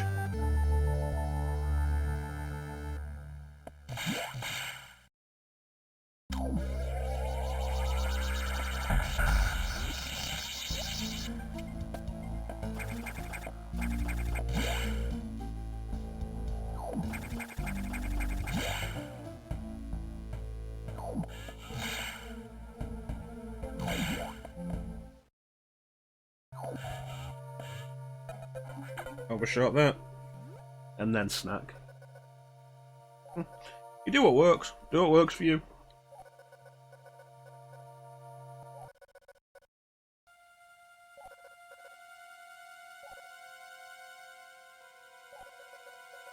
That's fair enough, man. Some days you just want to eat some food. And there's nothing wrong with that.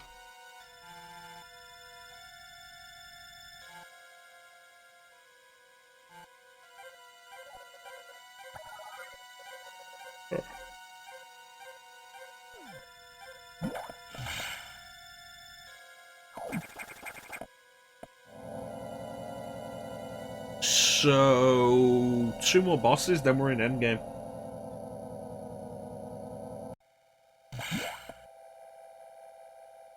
Good times. There isn't going to be a red parasite on the way here. I might want to grab a recharge, just in case. If we die here, that's a long way back to that last save point.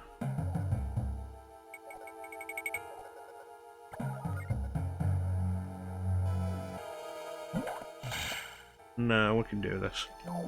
It's not that the boss is particularly dangerous, it's that fighting him to make him dangerous, which is the fast way to fight it.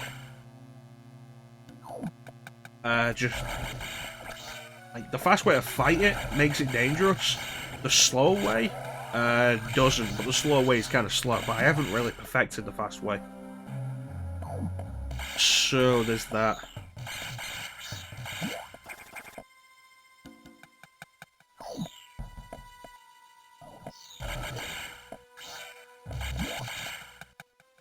We got this. Plus there's also all these which give us more than the usual amount.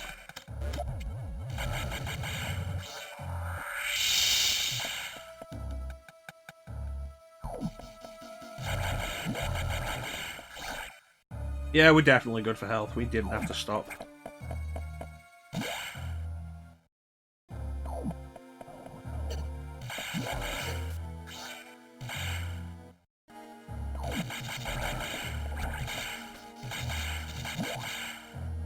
Alright. Warning, no entry without authorization. I should have opened the door when I went in there. I knew it as soon as I moved forward. I should have had the door open. I could have shine sparked right up. It would have been so much more convenient. Alright, and the return of Foxy.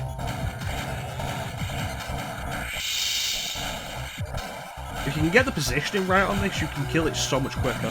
But I never get the positioning right.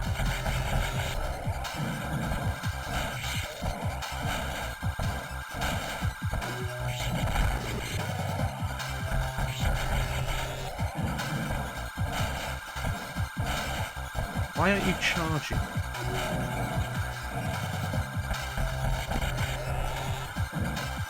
There we go.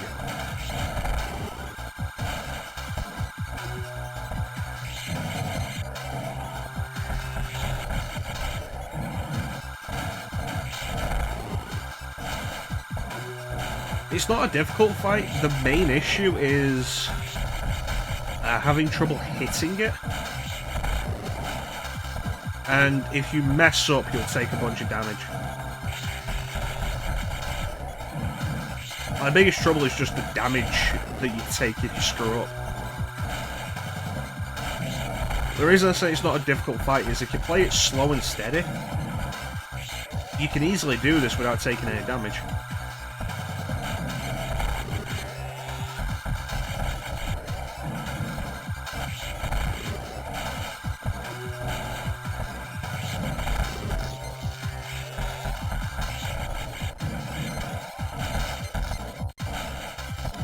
Here.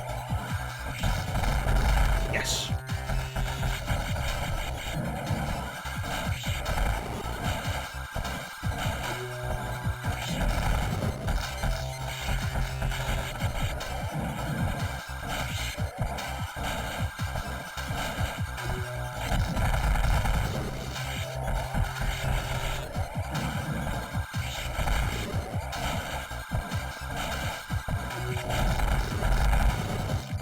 A little too far forward.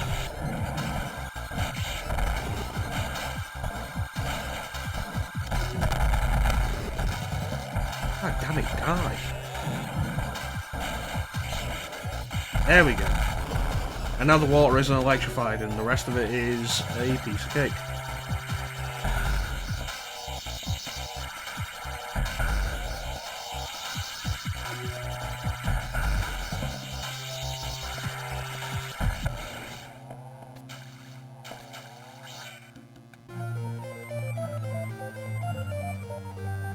Alright. Let's get out of here. There's a missile expansion to the right, don't need it. Requires the wave beam to get though, which is what we just got. Warning, no entry without authorization. Warning, no entry without authorization. Warning, no entry without authorization. Warning, no entry without authorization.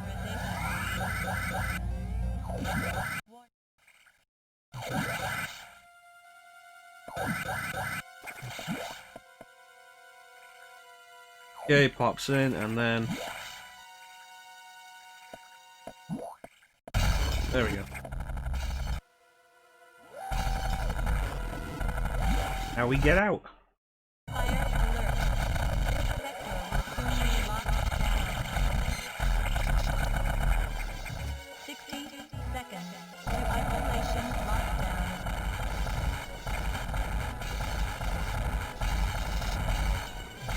Nice, managed to avoid all the Metroids.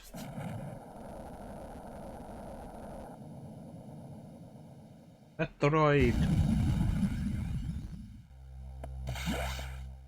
Alright, one more boss and we're in endgame.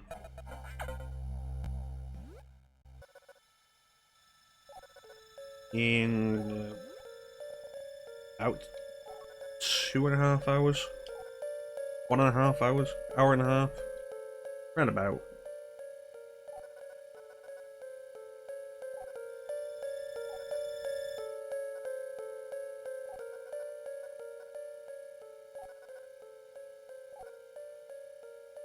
My little finger is actually kind of cramping with this.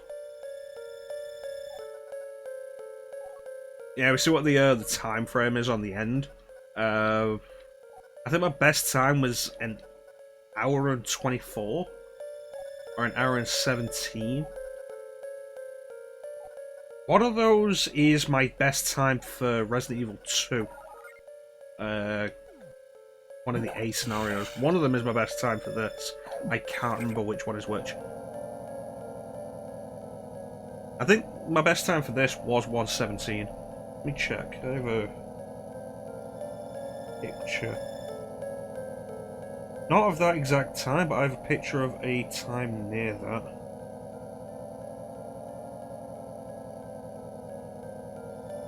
120, so it's the 117.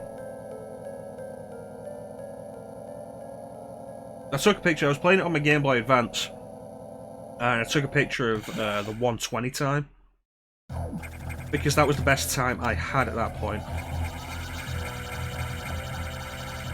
And then I think last time on the stream I got a better time than that, which I was pretty happy with.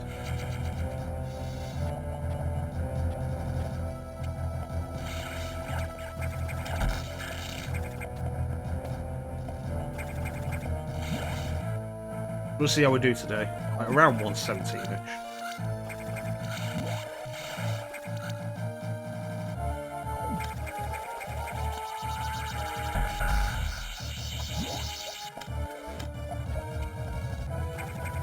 Come on.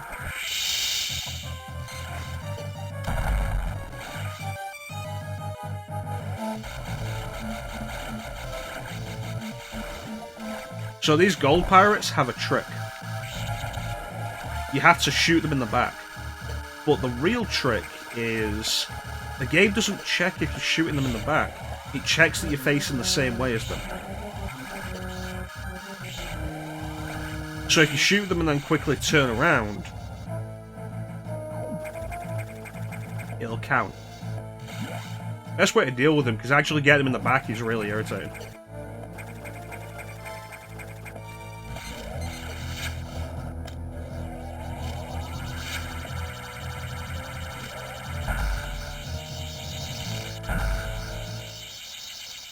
I didn't get the parasite for that, god damn it.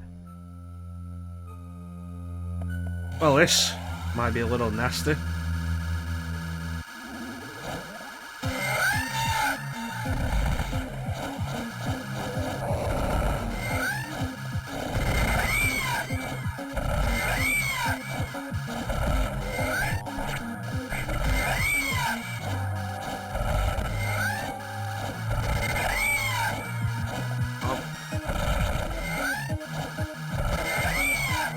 I don't know if they turned down the sound on Ridley's screen here, because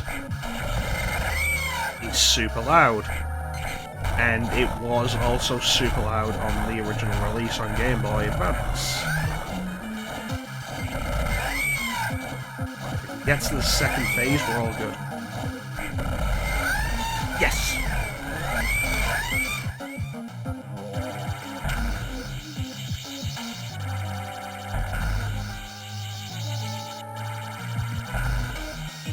But yeah, that scream is infamous.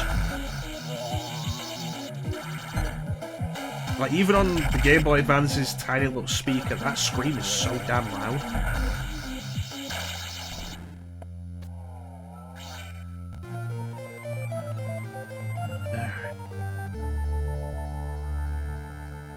Yeah. I probably should have warned people. Like, by the time I thought to warn people, he was already screaming.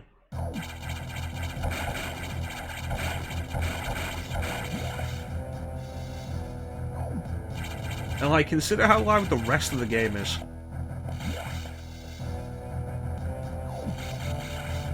Like, compared to that, consider how loud the rest of the game is.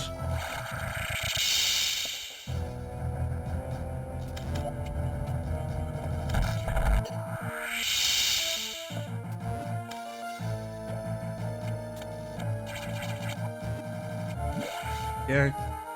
And now we're on the road to endgame. We just need to get to a navigation room, and then we're locked in.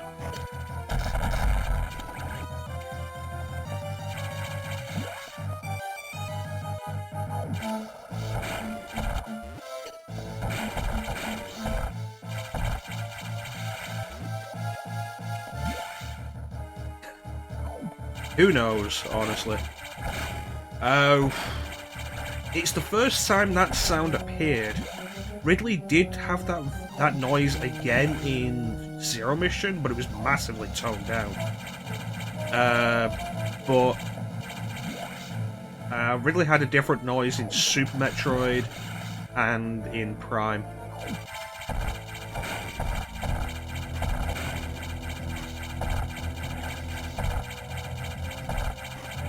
I quite like the noise Ridley makes in Prime, actually. It's like a...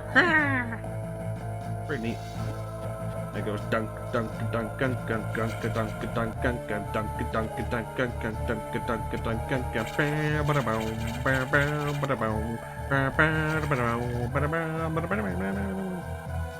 I like Ridley's theme. Not overly fond of the version of it that we just heard when we were fighting Ridley. When it comes to this game, I prefer the version that plays when we escape. Because Ridley's theme is also the self-destruct timer sequence music in like almost every Metroid game. It really started with Super Metroid. You find Ridley on the space colony Ceres. Or Space Research Lab Ceres. And he starts playing the Ridley theme when you fight it, and then he leaves. And he continues playing the theme as you escape, but then the theme starts playing again when you fight him for real, and then it starts playing again when you have to escape Zebes. Or Zebes. Some people call it Zebes, I call it Zebes. I'm not entirely sure Nintendo has ever come out and said what pronunciation is right.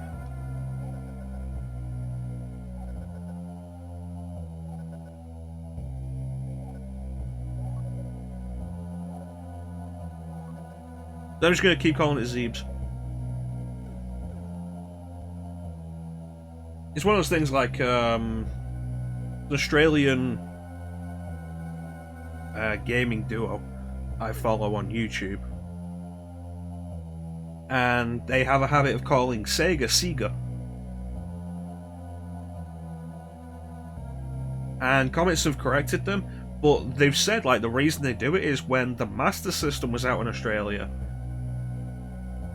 the TV adverts all called it Sega, the Sega Master System. And so they've called it that ever since. And I can appreciate how hard it can be to break a habit like that. The trouble I had calling Aerith Aerith. Although that one was particularly bad because it felt like I was saying Aerith with a lisp. Aerith. Aerith. I eventually got over it, but it took a lot of work. And now whenever I replay Final Fantasy VII, I just call her Aerith to save the trouble.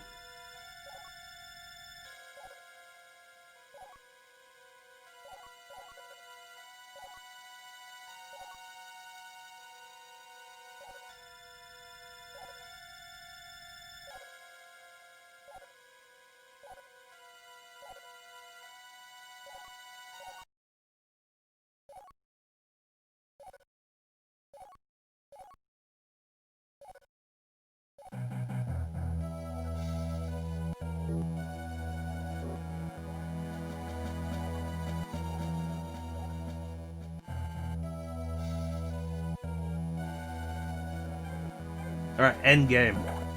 Blow shit up. Blow shit up. Blow it up. Blow shit up.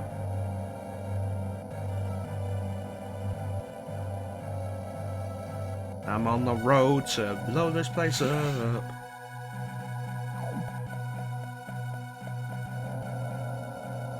Explosions.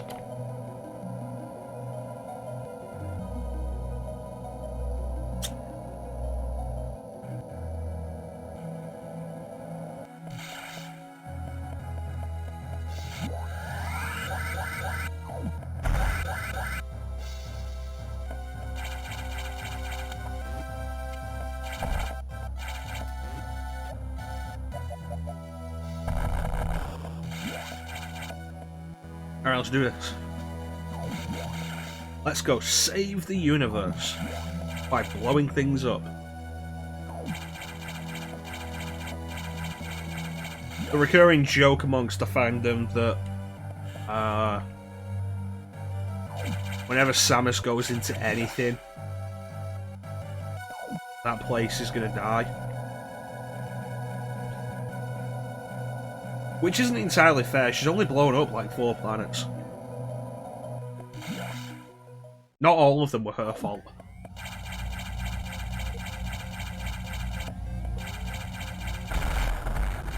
Right. Shit, I screwed that up. And you bitch. Well, we're doing it this way.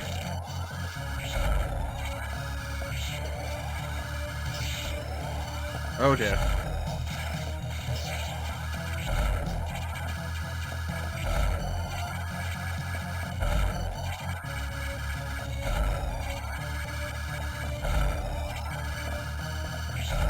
The worrying thing is, I'm like maybe 3 shots from death.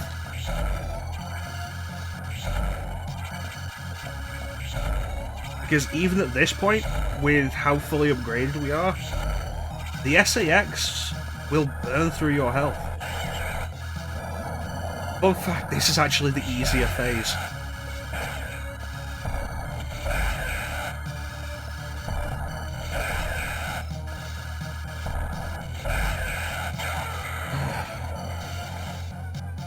They blow so small on it.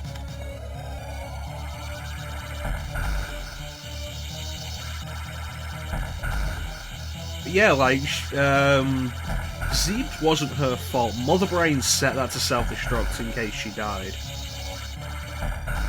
They just had it coming.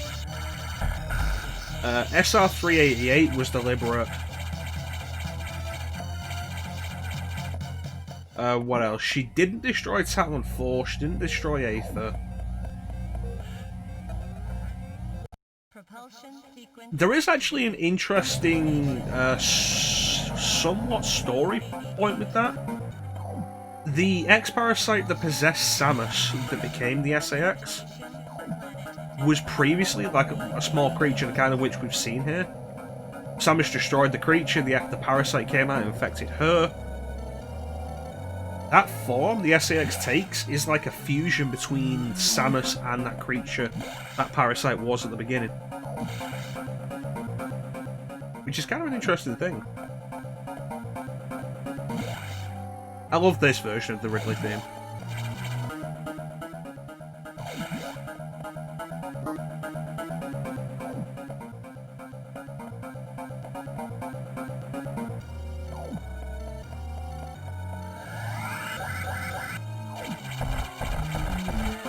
Go.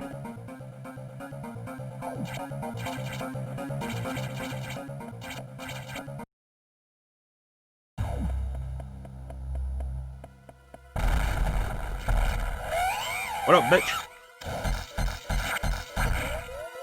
Oh no. Whatever will I do? Is the world doomed?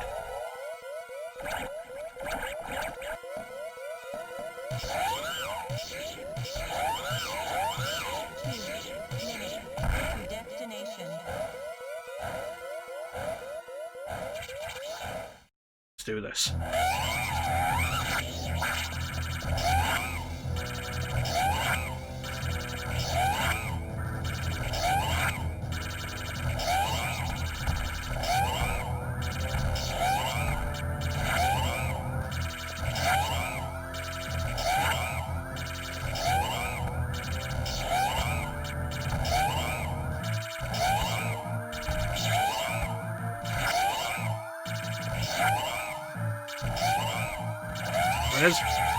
And stand right here and we'll beat the game. 10 out of 10.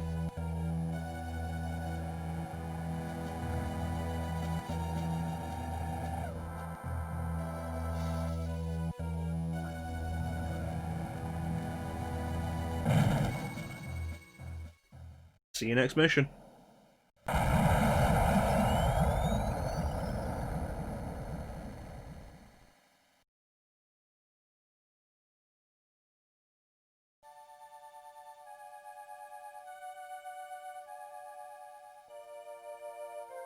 Thank you, Chanson.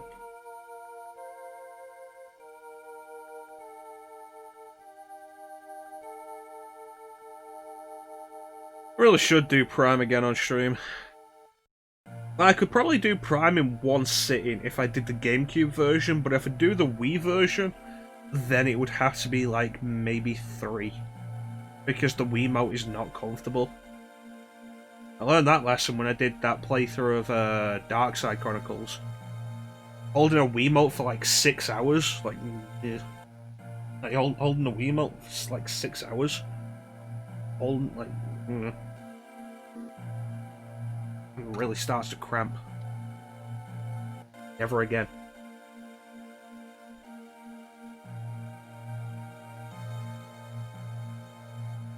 And I see the wisdom in them.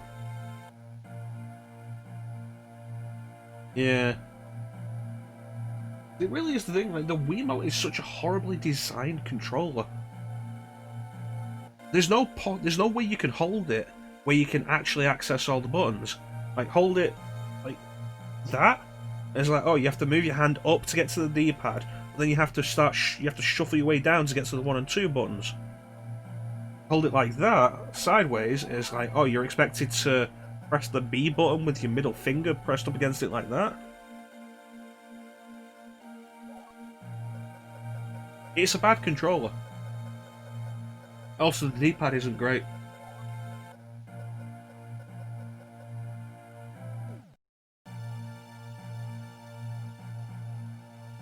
Like, try to use the D-pad for actual D-pad stuff, for movement and stuff. Not great.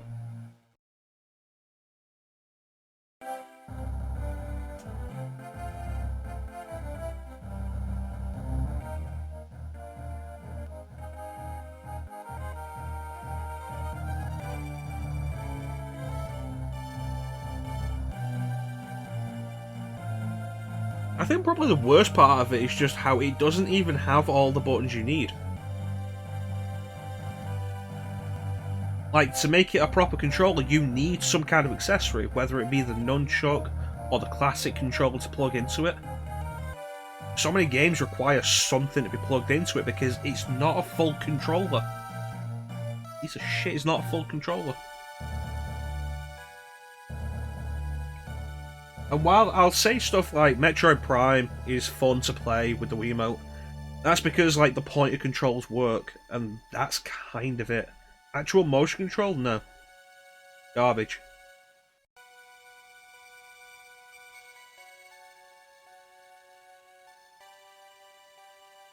One day I should really do that Skyward Sword playthrough.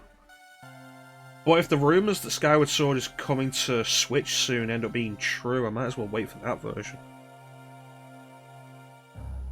Well, that's the thing, like, you'd think the GameCube controller could be used as the classic controller. A lot of the times it can't be, for no real reason. I still never completed Super Mario Galaxy, largely because it's a horrible control scheme. If you could plug a controller into it, like the classic controller or the GameCube controller, I would have been all over Galaxy. There's nothing in that game that requires the motion controls. I don't think they're that expensive to pick up. But I could be wrong.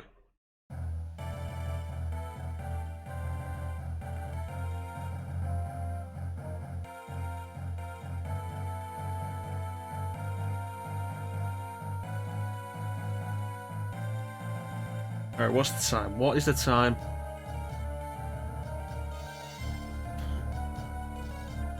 Best time, right there. 1:14, the best time I've ever gone.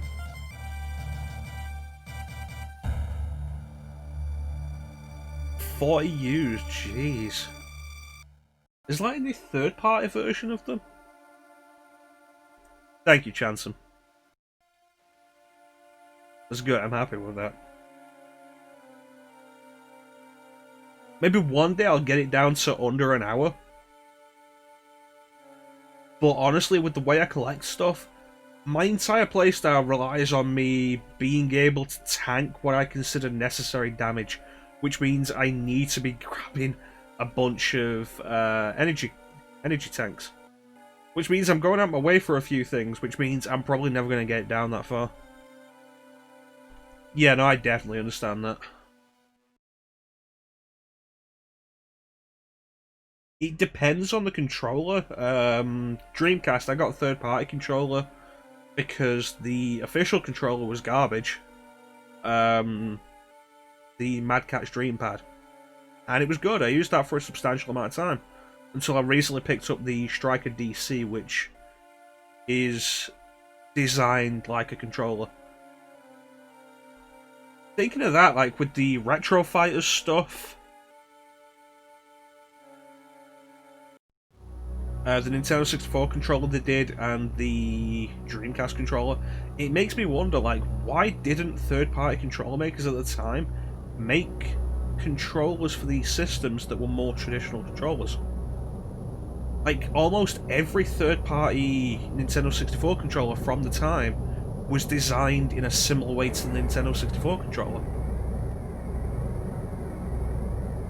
Alright, let me switch to the intermission while I change the game.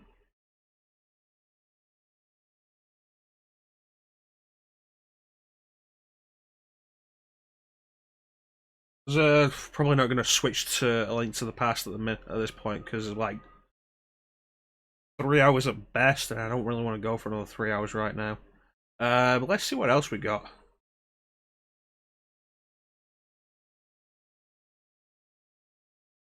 Something I'm okay with not completing.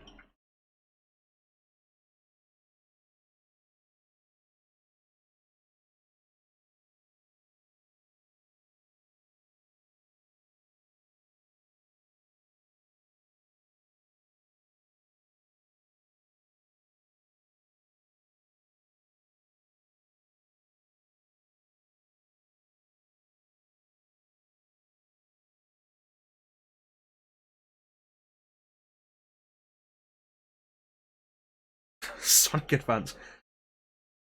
I don't think Sonic Advance was released on the Wii U Virtual Console, and if it was, I don't have it. If I was going to play Sonic Advance, it'd be Advance 2. Advance 2 was the better game.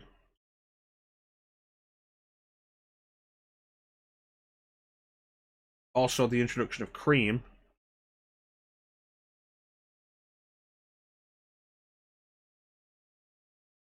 Um...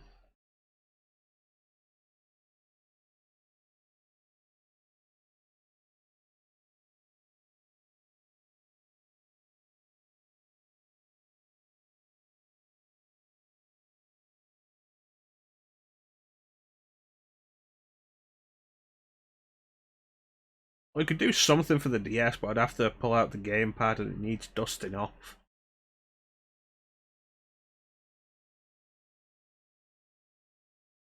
One day we'll do Phantom Hourglass and Spirit Tracks. One day.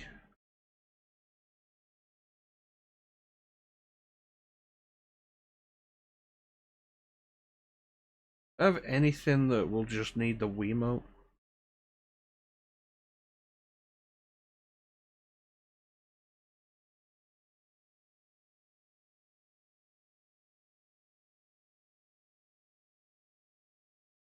Eh, nothing worth bothering with.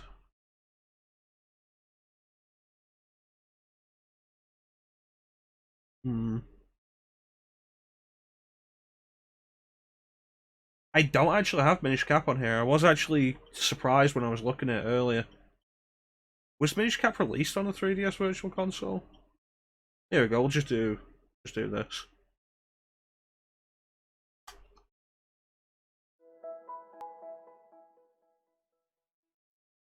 And let me change the description.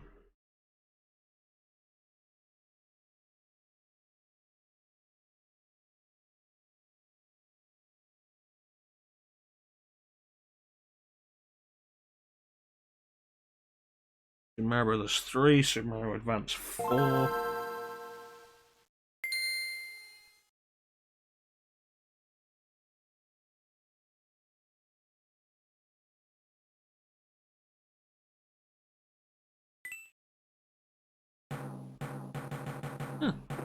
Then in that case, I don't have it, which is kind of surprising, considering I have both.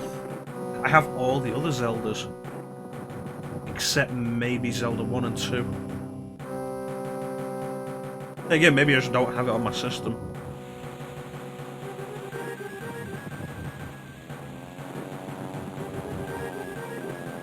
I don't have a Mario 3 picture for this.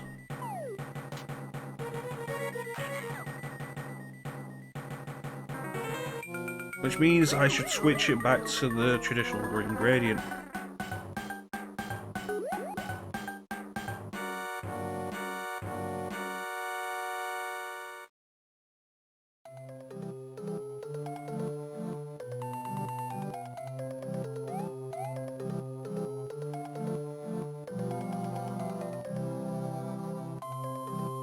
So the Mario Advance games, Super Mario Advance was a port of the Super Nintendo version of Super Mario Bros. 2. Super Mario Advance 2 was a port of Super Mario World. Super Mario Advance 3 was a port of Yoshi's Island, and Super Mario Advance 4 was a port of the Super Nintendo version of Super Mario Bros. 3. Choose a game. You get this on the Virtual Console, and Here we go. Super like the Wii U Virtual Console, and it has one really interesting thing. It has all of the levels that were added through the Nintendo e-reader. The Game Boy Advance e-reader, if you ever saw that, it never came out in Europe. It was cancelled before it came out in Europe. And the US never got all the cards for the levels. And so when Nintendo put this on the Virtual Console, they included all of the levels. Luigi. Mario.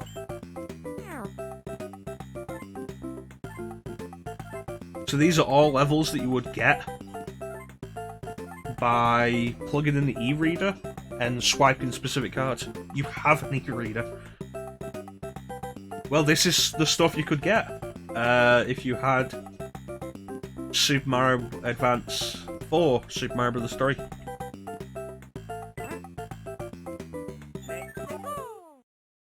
Unfortunately, you couldn't get all of it because, like I say, not all of the cards were released in the US. Just what I needed.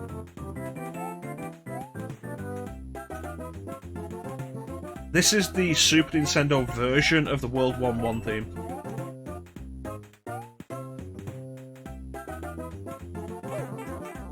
Yeah, they're weird as hell. Partly, it's one of those things kind of like the Pocket Station. It was mostly Japanese.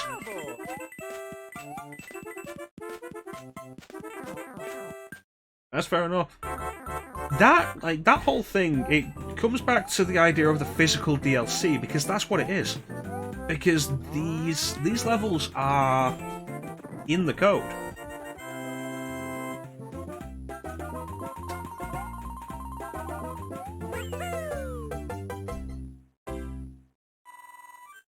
Like, they've got to be in the code because you can't add to a Game Boy Advance cartridge. And it's a similar thing, like we go back to Pokemon. I hate the idea of timed event Pokemon for anything before the 3DS. Just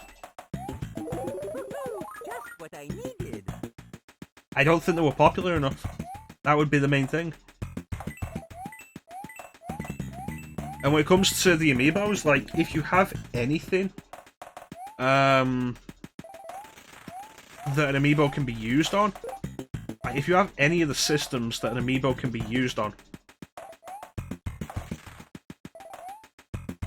then you can use an amiibo. With the e-reader, you needed to have the actual e-reader, plus the cards after that. And like I say, it didn't sell great in America, they didn't release all the cards.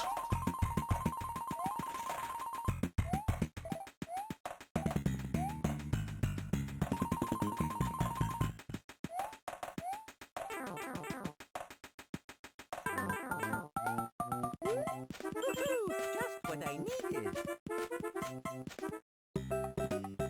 Yeah, it becomes a thing of, like Pokemon. Because Pokemon before, what would have been Gen 6, X and Y, because the 3DS could both connect to the internet and receive updates for its games. It's like, even Black and White couldn't do that, the DS couldn't do that. Which means all of the event-only Pokemon from Gen 1 to Gen 5 were just in the code. And you could only access them if you went to an event. And it becomes some of the worst bullshit with that. Because, like, why should that be restricted to an event when it's in the code?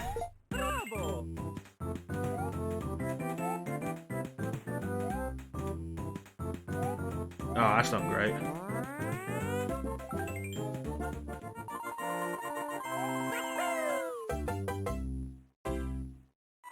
Yes, that is small.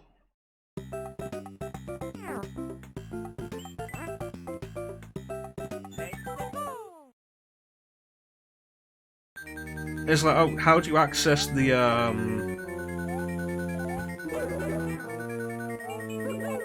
how do you access the Pokemon if you didn't manage to catch an event? Gotta use an action replay or some kind of cheat device just to access them.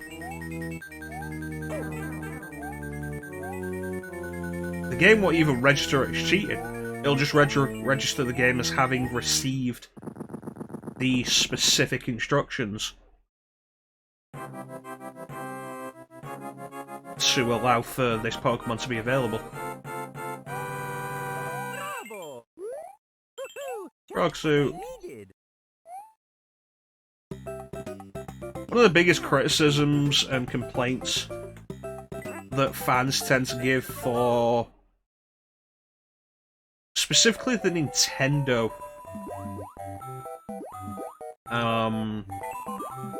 game, Super Nintendo ports to Game Boy Advance, is they added a lot of unnecessary stuff, like the voices. The voices are unnecessary.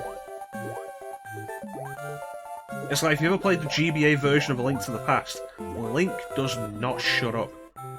They put young Link's voice from Ocarina of Time in so much. Like a ha! Every time you swing your sword. And if you've played A Link to the Past, you know how fast you can swing your sword.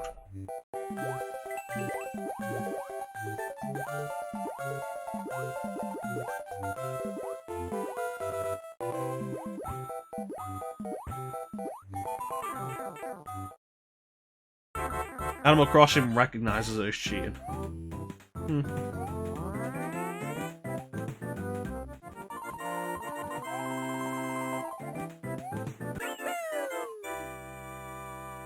Yeah, yeah, yeah.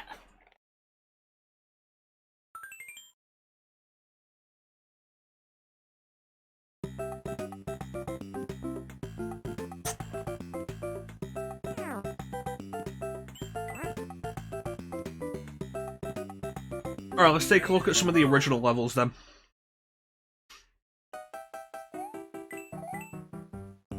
So the previous levels were based on Mario 1. These are original.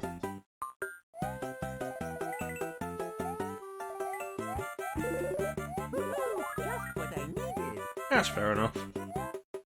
I wasn't born when A Link to the Past came out, but it's one of the first games I had for Super Nintendo. I didn't get the Game Boy Advance version until years later. Like, if I'd had the Game Boy Advance version, back in the day, I would have been all over that. I never actually got any of the Super Nintendo ports for the Game Boy Advance back in the day. Which is a shame because, like, regardless of, like, how well some of them made the transition, cough cough, Donkey Kong Country, cough cough, the idea of it is super cool.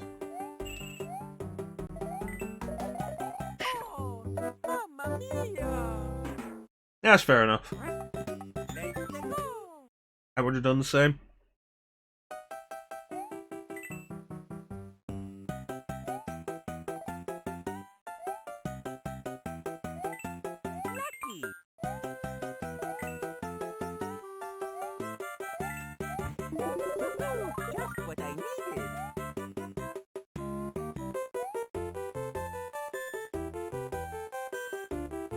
Okay, grab you.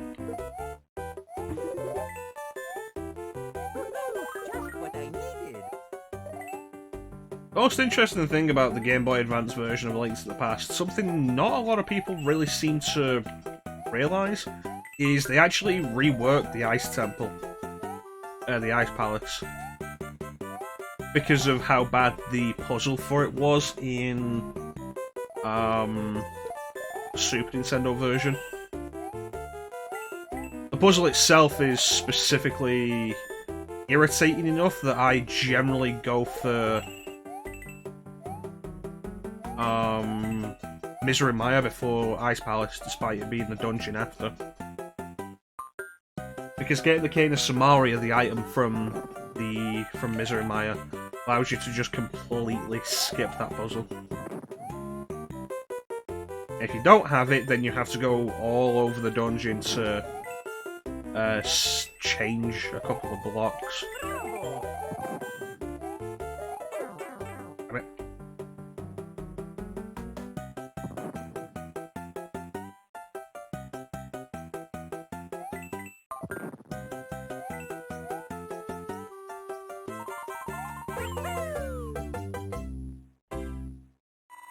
Yeah, the GBA version changed it. It always kind of catches me off guard when I play the GBA version, because I don't generally expect it. What's the castle?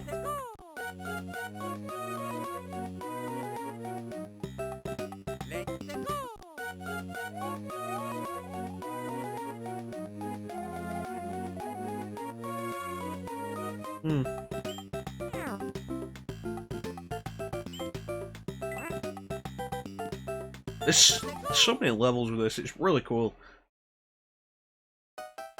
And like, the fact they included it with the Virtual Console version, like, this is something that should get re-released. This version. Or even just these levels, like, take these levels and backport them into the Super Nintendo version. Or, you know, Nintendo could actually re-release the Super Nintendo version. Really weird to me how Nintendo has just had this thing with not re-releasing Mario All-Stars for years.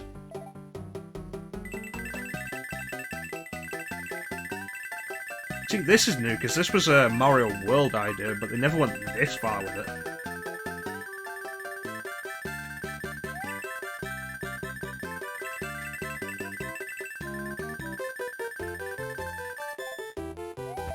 That was pretty neat. I like that. That was cool. Some creative world and level designs.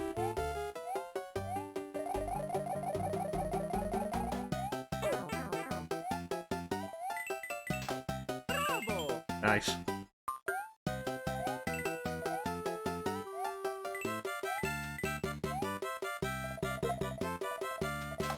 How's the pacifist run going, Clint?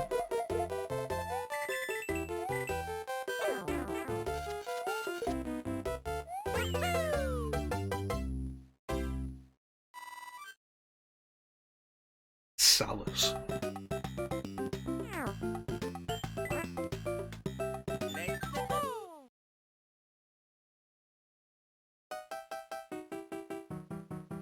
I've never actually sat down and gone through all these. I took a quick look when I picked this up, and then that was kind of it.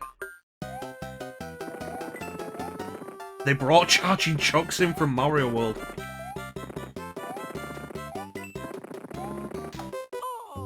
Damn it. You fell asleep.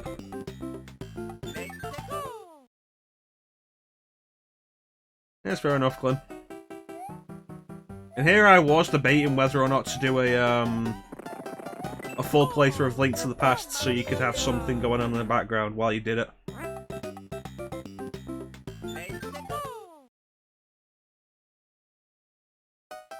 Then I decided I didn't want today to be like a 5-hour stream.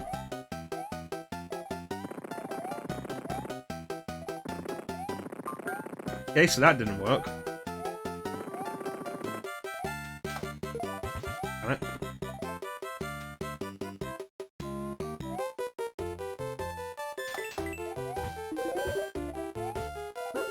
Just what I needed.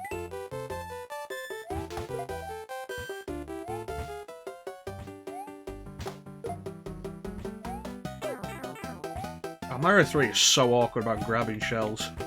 Oh, mamma mia!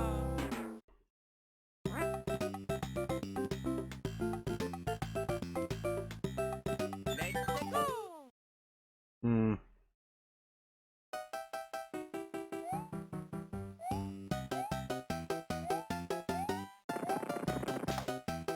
Okay. There we go.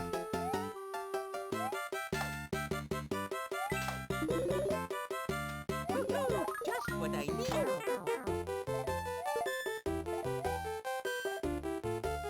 Oh boy. I can't believe they put charging chucks on this. Just what I needed.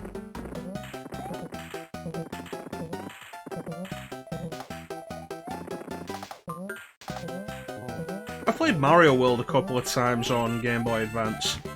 It's harder than it is on Super Nintendo, just because of the screen crunch. Which I'm not really noticing here, because my thought is that these levels were designed for the Game Boy Advance, so it works that way. But like, I'd have to check the main game just to be sure. Hey the fucker. Oh.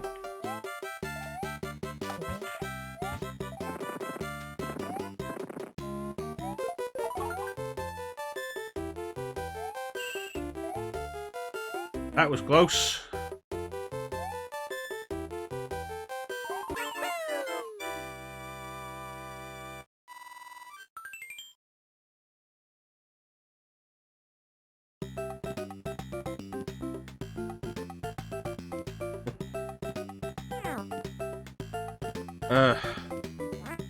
You know what, let's take a look at the,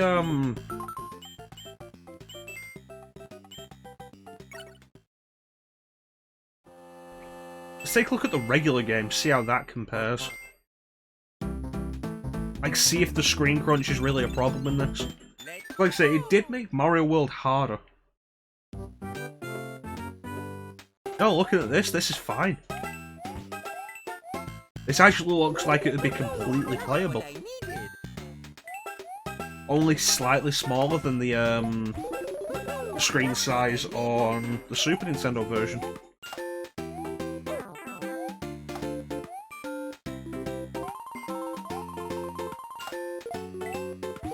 This is good design.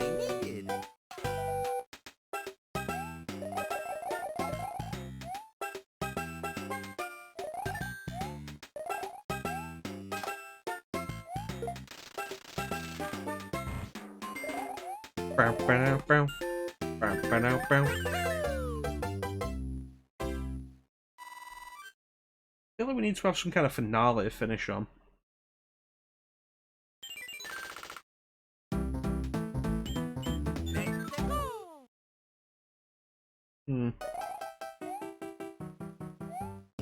Like, this is actually really well done. The screen crunch isn't noticeable at all.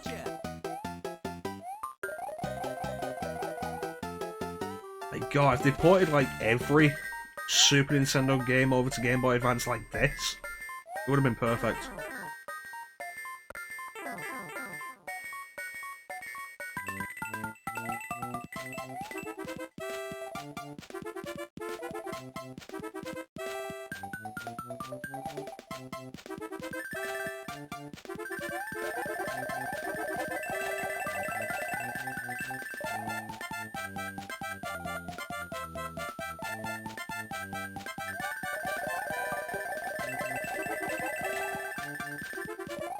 Ten out of 10.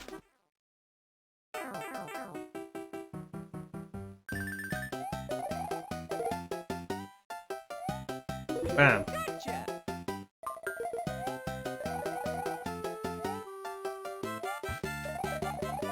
Oh, mamma mia!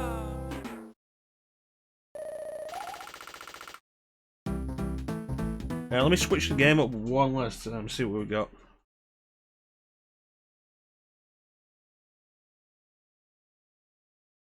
Got a bunch of stuff on here that we could do at a later date, like I've got the GBA Fire Emblem games.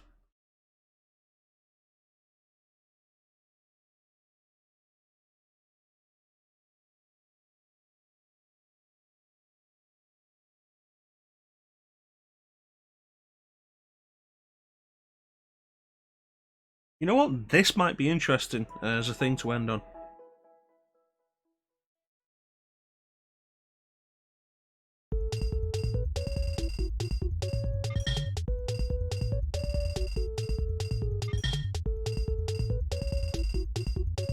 This is Mario's Super Picross.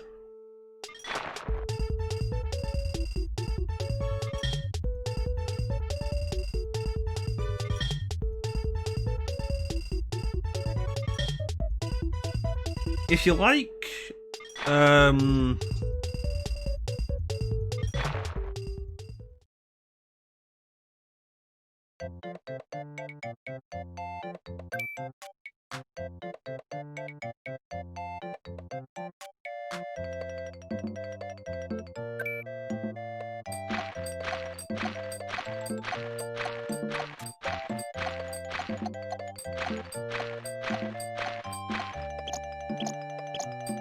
there you go, that's nice and clean.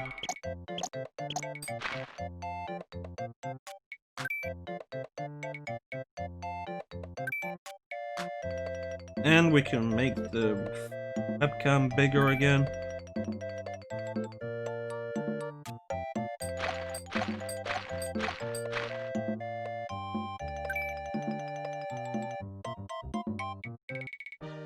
We can make the frame bigger.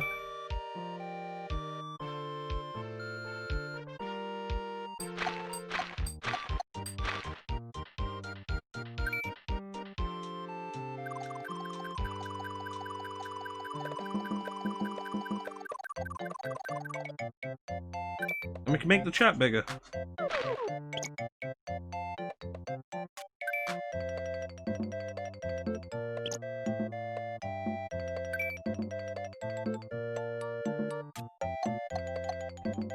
So if you've ever played Picross, this is Picross.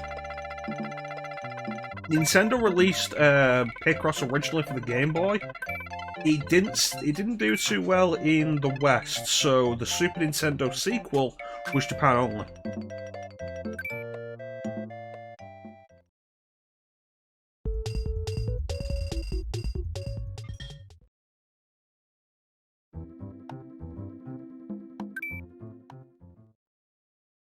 It's a fun little puzzle game.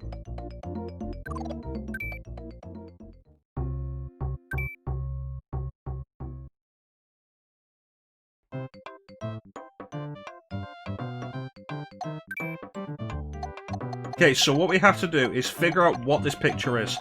The numbers correspond to how many blocks are taken out. So this one, the top left says 5, so 1, 2, 3, 4, 5.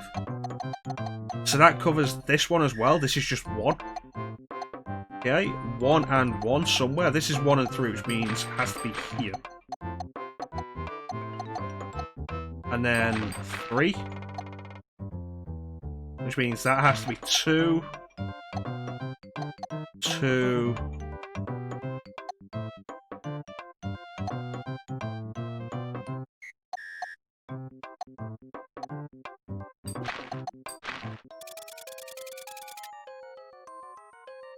That's how you figure it out.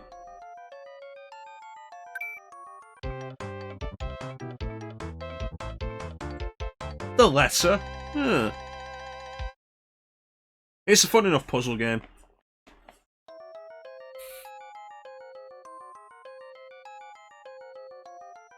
I first played this on DS, actually, with Picross DS. Pretty fun.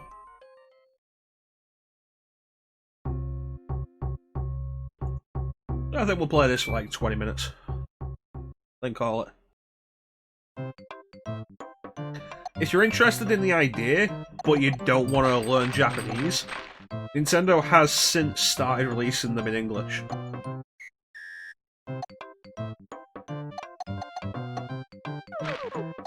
Damn it.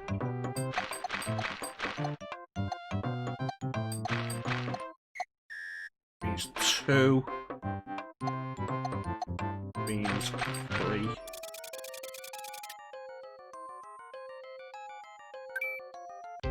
There you go. Yeah, Nintendo has started releasing them in English. Again, I think beginning with Picross DS, and it became kind of it became popular enough that Nintendo's done a bunch of it. Picross 3D was on DS.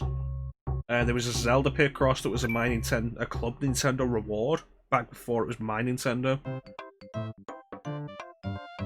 Or was it a My Nintendo reward? Might have been a My Nintendo reward. You could redeem a bunch of platinum points, platinum coins, and get it for the 3DS.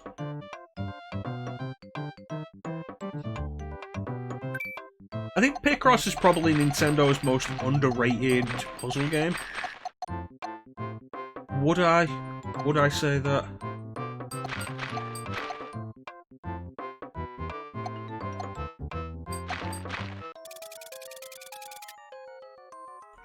Because then again, Puzzle League is also very underrated, and I probably prefer Puzzle League. Which began life as Tetris Attack on the Super Nintendo, and continued at that point, because Nintendo had the license for Tetris, so they called it Tetris Attack in the West. In Japan, it's Panel de Pon.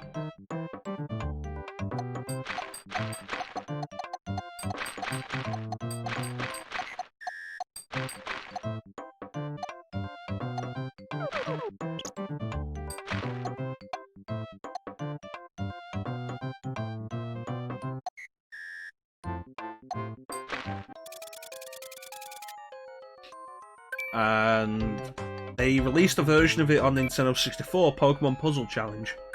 And then from then on, they just started calling it Puzzle League. The Game Boy Advance has a dual release, Dr. Mario and Puzzle League.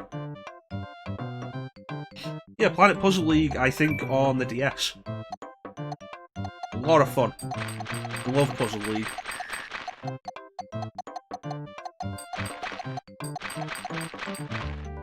Now I have to figure out whether that's here or here. Damn it.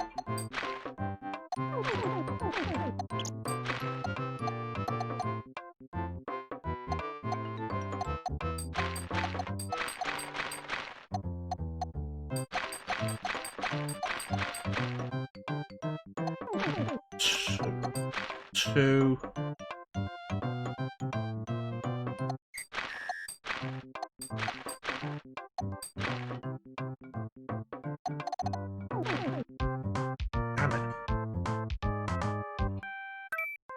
And making mistakes will very quickly lead to game over like that. If you just keep throwing mistakes out there like that.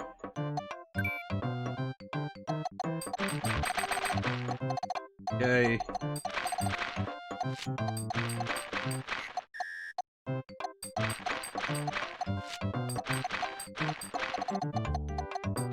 Three, 4, 5, 6, 7, 8. It was the next line. Like, the first 4 were 5 by 5. This one's 10 by 10.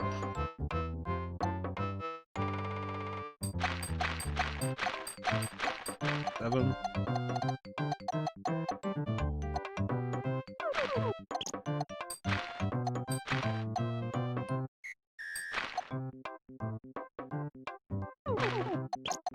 Three, 4.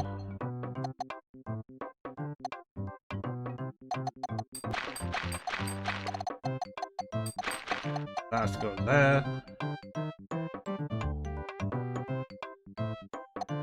2, which means one of these.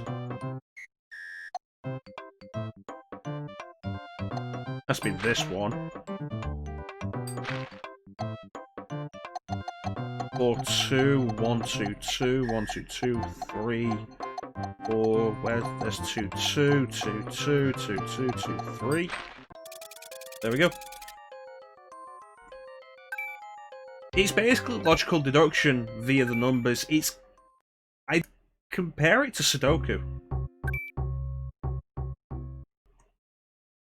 I do kind of like Sudoku, although it's incredibly frustrating when you get to the end of a Sudoku and realise nothing fits.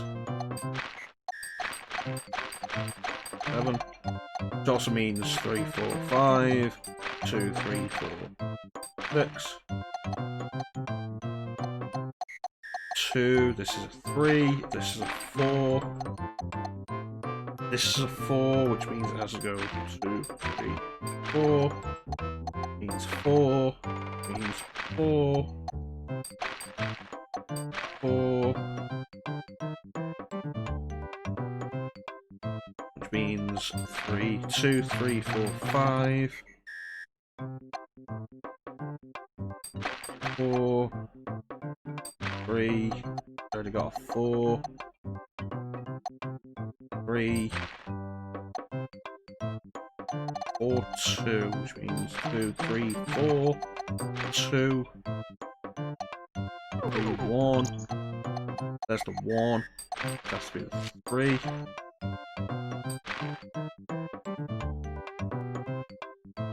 I do enjoy Sudoku, but I always feel like I get to the point of like I'm doing well and I'm enjoying it, and I get to the last square and nothing fits. That's understandable.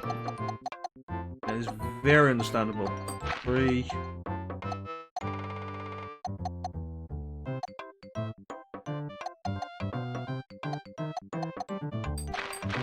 4.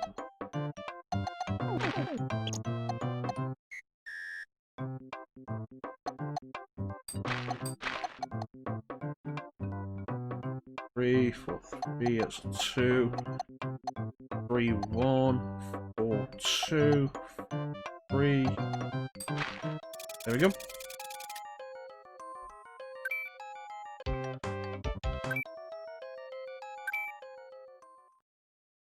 I feel like this kind of puzzle doesn't really get enough appreciation in video games. The problem, I suppose, is that it's limited. There's only so many of them, and only so many that you can do. There's, unlike playing something like Super Puzzle Fighter 2 Turbo or Tetris or Puzzle League.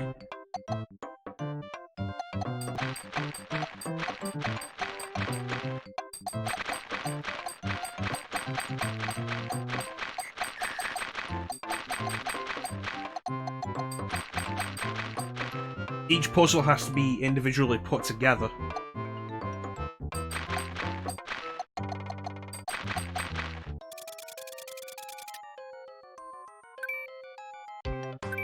Because it's puzzles with a specific solution.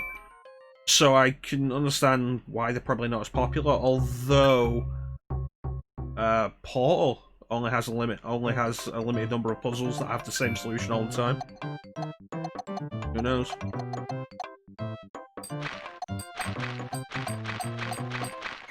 Two, 3, 4. 2, 3, 4, 5. 2, 2. 2, 2. 2, 2, 2.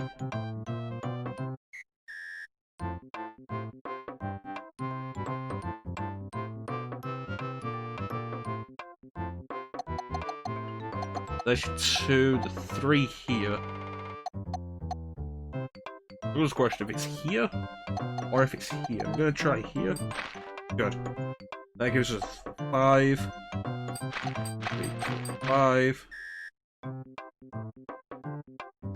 Which then begins the mark to 3, which has to be here. 3.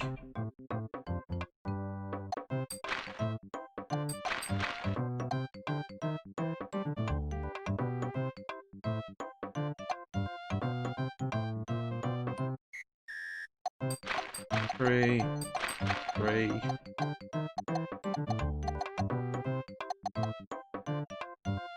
It's gotta go at least one of these ways.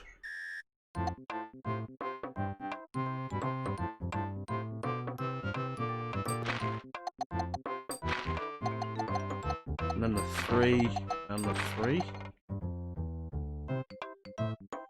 I'd argue this one, Mario Super Picross, is probably like the most challenging for a Westerner. Because like in Picross made for the West, when it was stuff like stuff you'd recognize. So far these are Japanese characters. Not everybody's gonna recognize a Japanese character.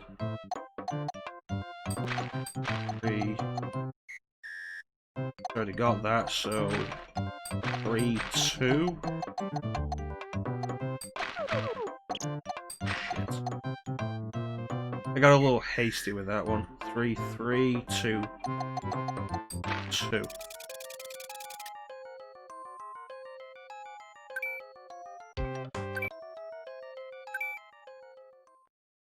Like, Picross DS started with a few letters, and then moved on to stuff like cats and various other non-written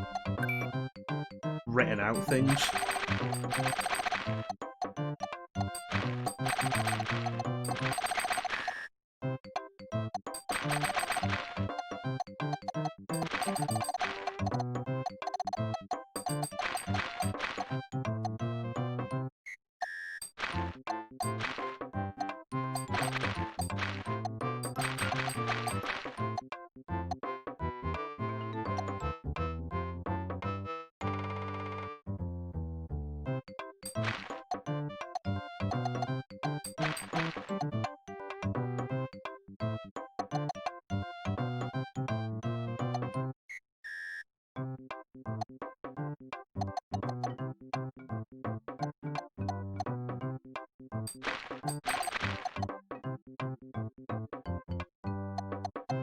So if you're doing this as a Westerner, you've basically got to work it entirely via the logic rather than recognizing it. There's 3, 5, 6.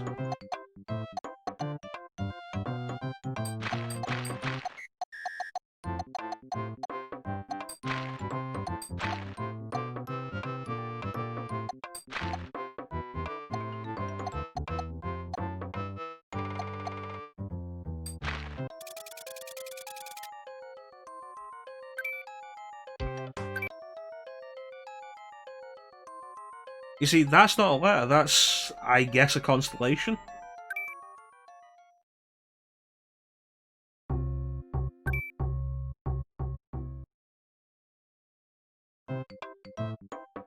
Let's see what we've got with this one.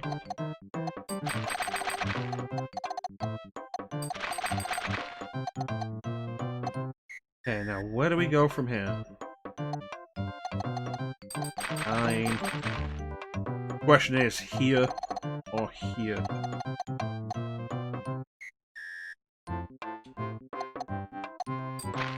You can safely assume that's the 5, that's the 3. 3. 3. Trying to figure out the letter the whole time. Well, now that we know that this row isn't letters, it can't be this one, so 2, 3, 4, 5, 6, 7.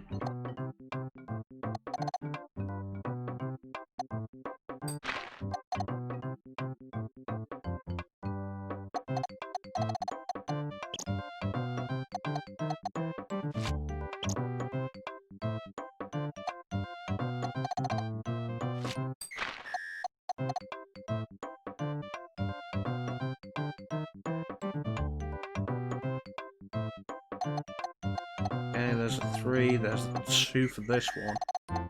So this is done, that's done.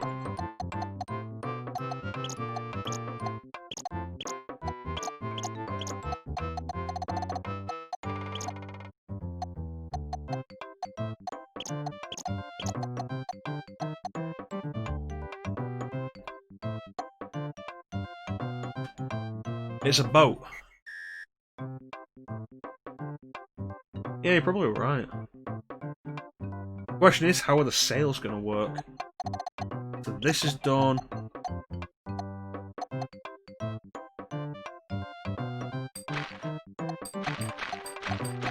Which means that's done.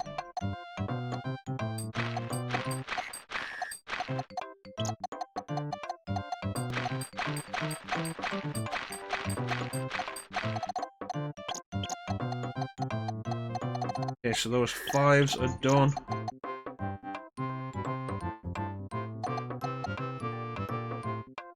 It's gonna be one of those paper boats the Japanese make.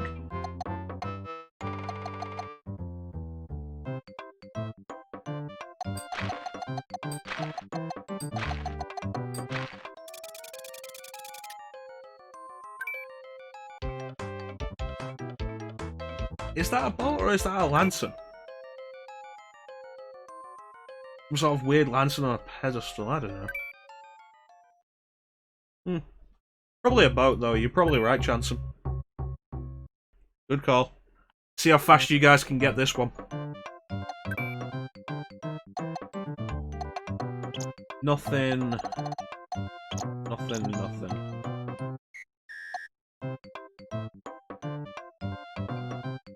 It's a boat.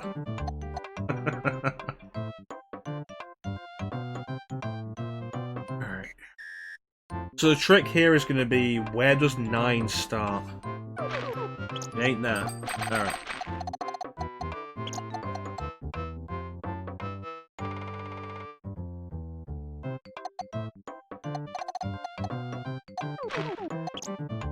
Two, 3, 4, 5, 6. That gets us to 1. This has to be a 2. That gets us both of these.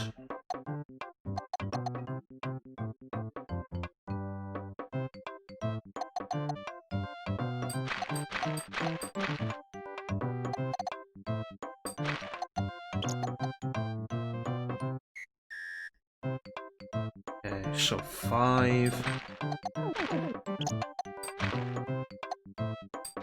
5.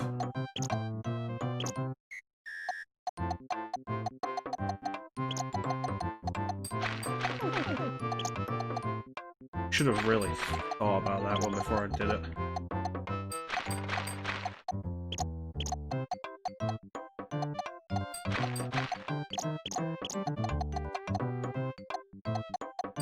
And then the 3.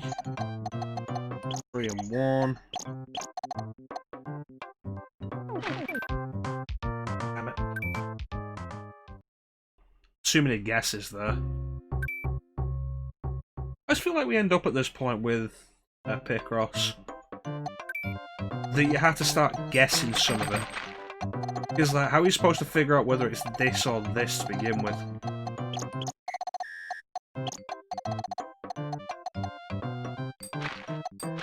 Four, 5, 6.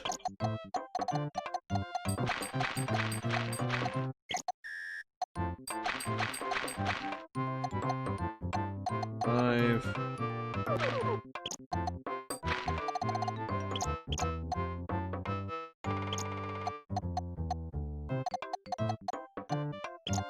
and 1.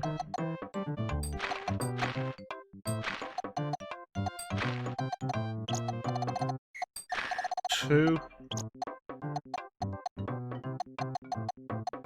1, the 1, the 1. 9.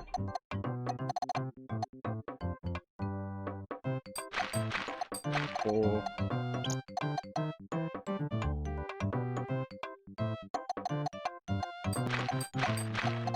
3. 1, 2. 1. 4.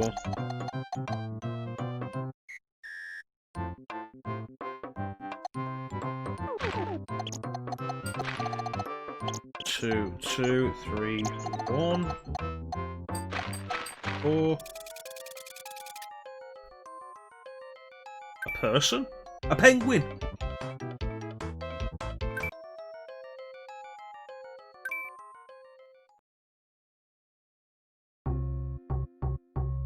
Alright, last one. L.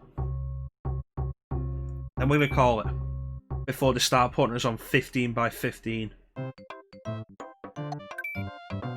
Ugh.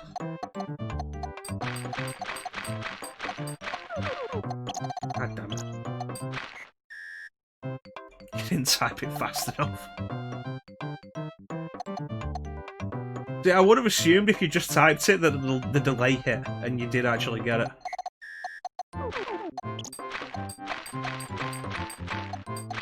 Seven, 2, 2, 3. Does that have to be here? Typing right when I got it. Typing right when it became obvious to me. When it became obvious to me, I figured it out. 6 and 2. Which means this has to be part of the 6, which means this has to be 2. So that's 1, 1. Means 3, 4, 5, 6.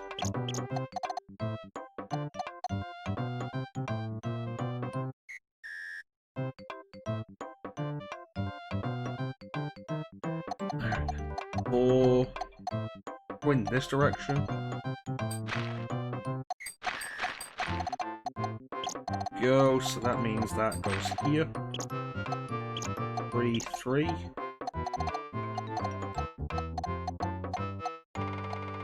This has to go down.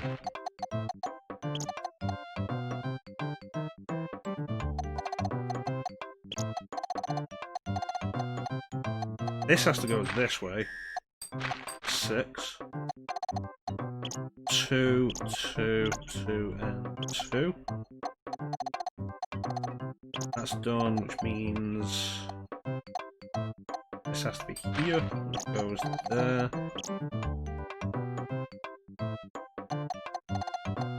Which leaves us with here.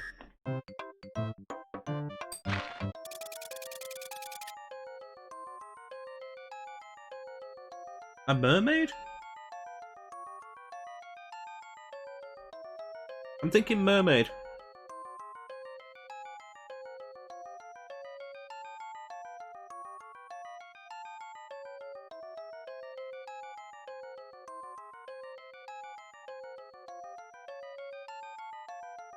What do you think? Mermaid, yeah.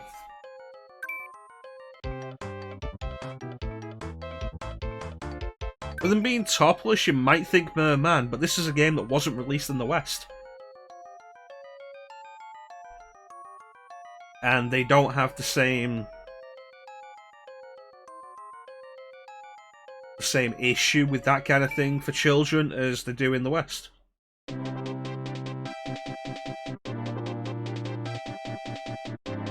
Mario, speak English or Japanese, don't do both. It confuses me.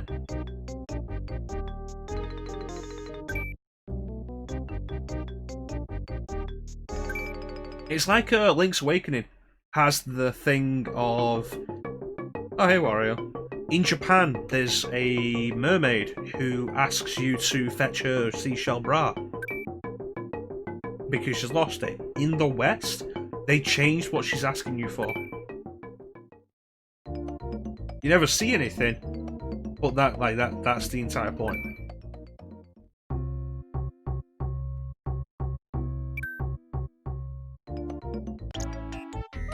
Mario.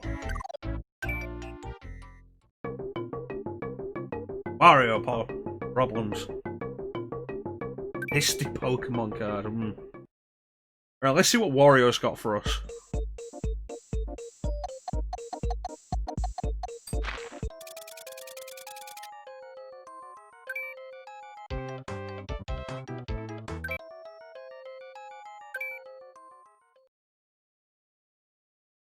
You know, I like the idea of having Wario give you puzzles while still being Wario.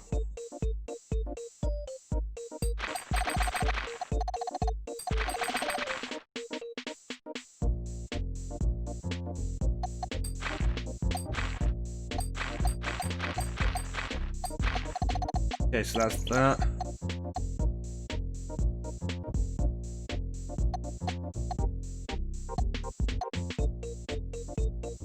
This doesn't work.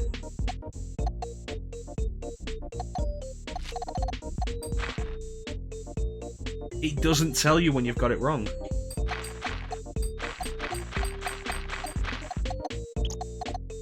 That's interesting. 5.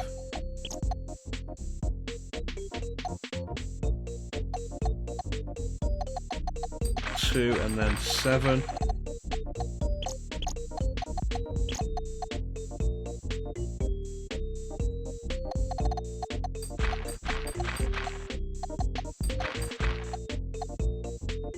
Four, 5, 6.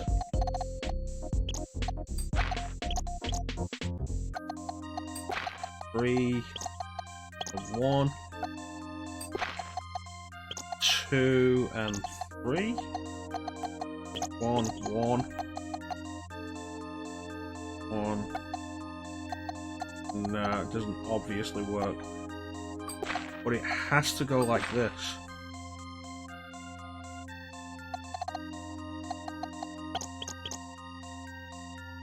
Yeah, the idea of them not telling you when you've got it wrong is far more interesting than them penalising you when you have it right.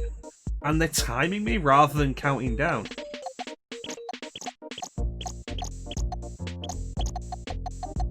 Five and a 5. Which is also the 1 and the 2. That's a 3, which means that goes there.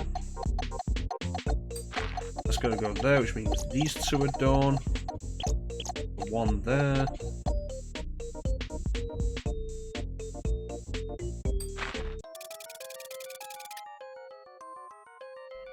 It's a foot.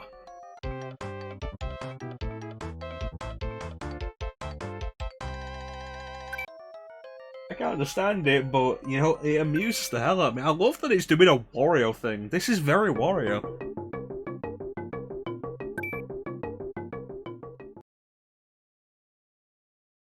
Yeah, I definitely agree, Chansum. Like, having you figure it out is definitely more interesting.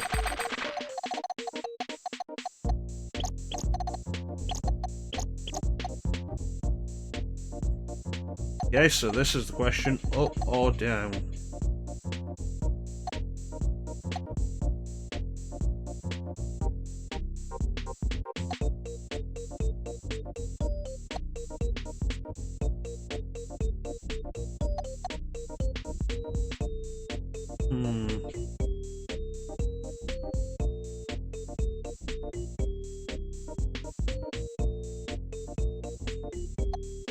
With a puzzle like this is now so much more worrying. Because before it's like, oh yeah, no, it'll just tell me when I got it wrong. Now, if I get this wrong, I'm not going to know till the end. And based on what we've got, I can't figure out where anything goes.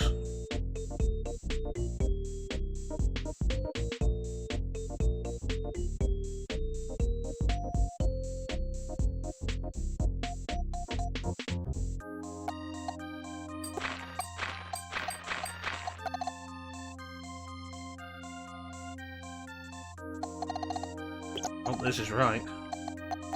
That would mean that's done.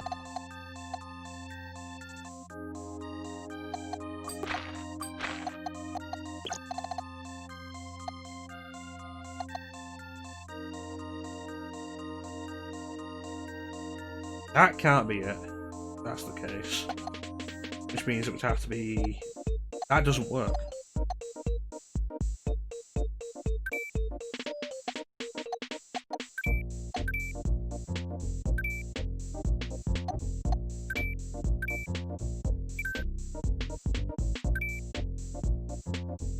These are in English and they make less sense to me than the Japanese does.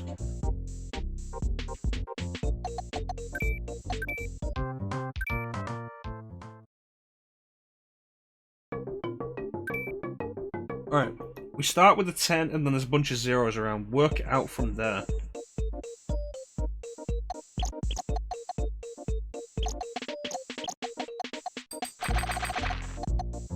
Okay, so you got a 2 and a 3.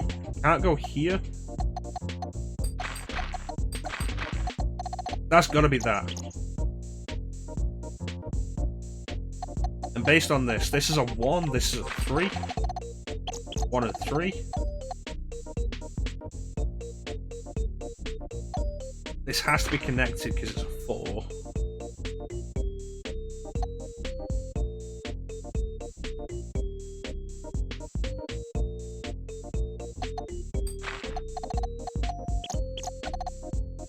Which means this would be the 5. 2, 3, 4, 5.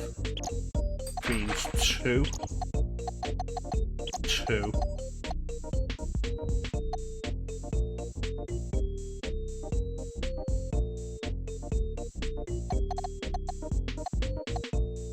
Or this can't be this, but it'd have to go that way. No, it's this, because that makes the 3.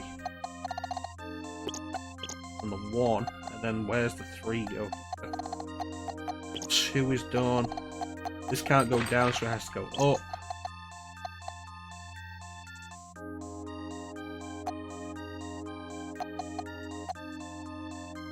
One has to be here.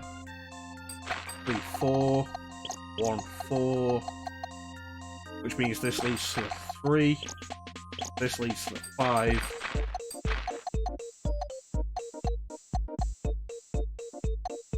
Two, 1, 3, 1 and 3. There's the 4. 3 is worked out.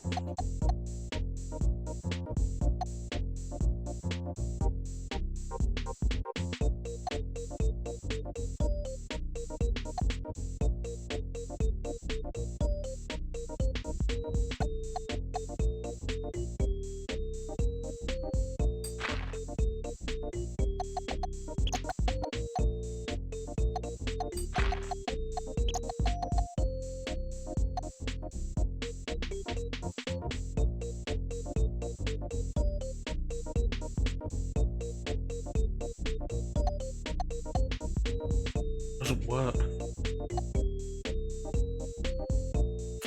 Doesn't work.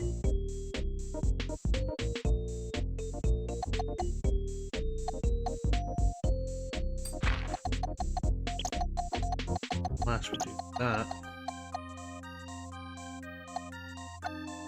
Then the 2 doesn't fit, which means it can't be that. But then where does it go?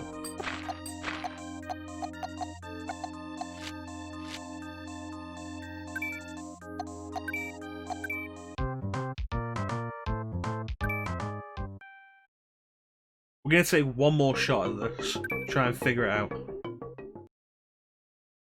But we're getting somewhere with that. Where I feel like we might have gotten overconfident.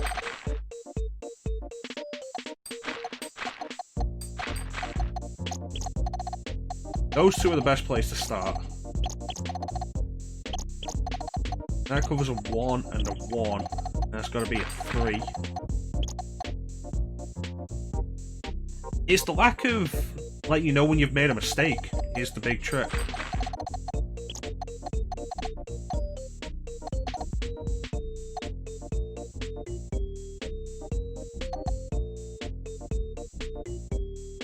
That's got to be the 4. There's the 1 and 2 done.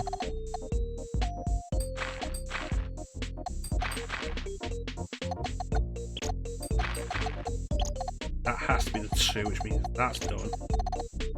That's done.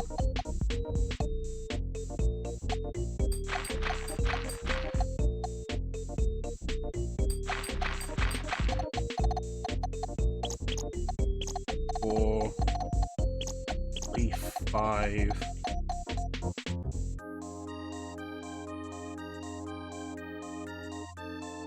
Which track are you thinking of, Chanson?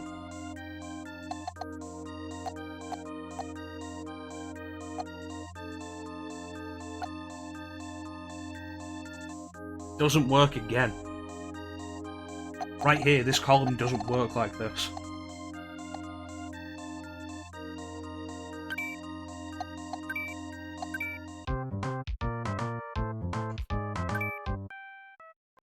Try not to make such an early mistake. I want to get this. I want to get this before we call it.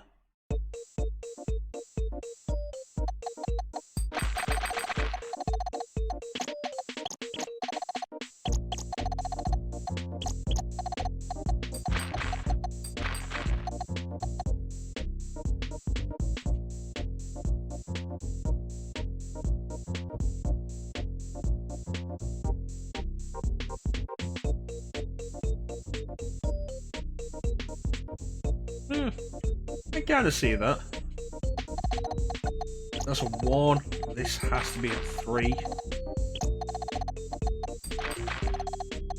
3 and 1. Alright, thanks for joining us, Clem. I hope your pacifist run went well.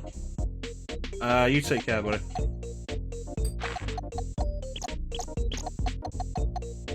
Because this has to be a 5.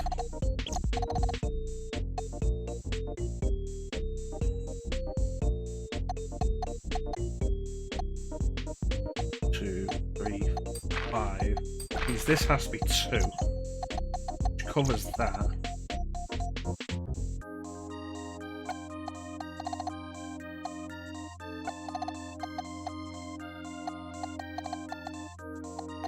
That's covered.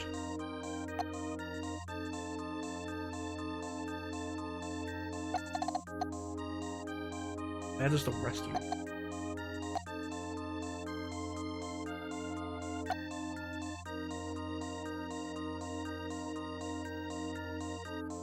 This I'm sure is right. Now it's a question of up or down with some of these.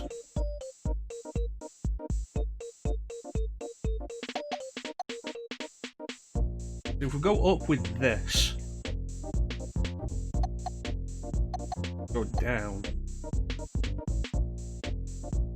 Because whichever one this one goes, spreads out and we have the horizontal figured out. But that all depends on where it goes.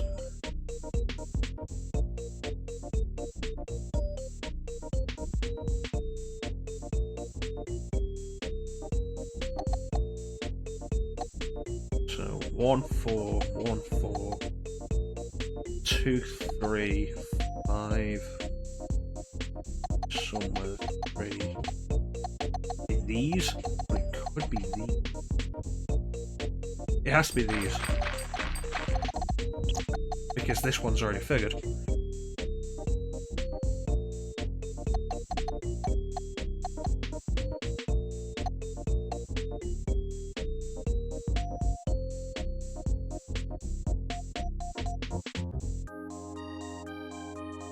Okay, so these have to be right.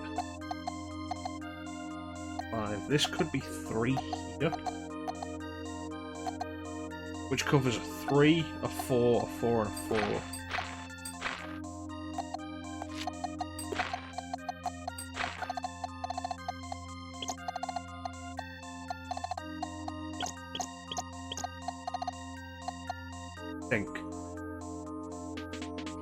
I think I did up previously. I don't think I did this way previously. Like, this has to be the 3. Then hopefully it's this and not this one. This has to be the 5, because this can't go here.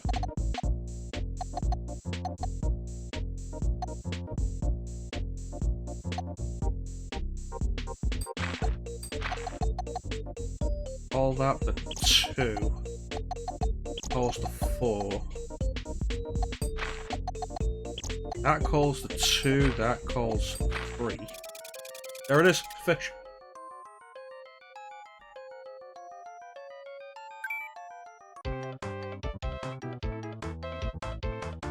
Is it a fish or is it not? Some sort of weird octopus.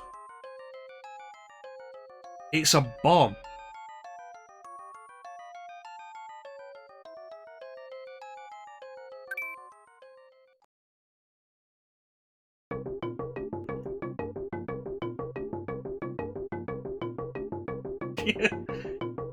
Yeah.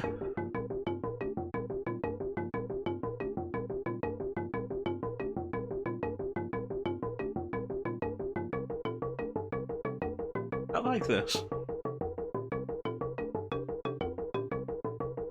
Alright, I'll do one more. See how crazy this one is. We're not moving to the next row, because the next row is going to get worse. It always does. Ah, shit. It's Wario, yeah. What's the first one? It's the sun. The second one, it's a foot. I wonder, is this before or after Wario's love of garlic was established?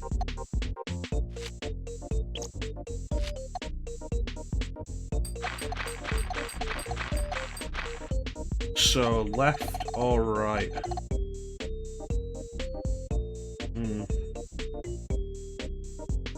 This one's going to be a pain. Feel it.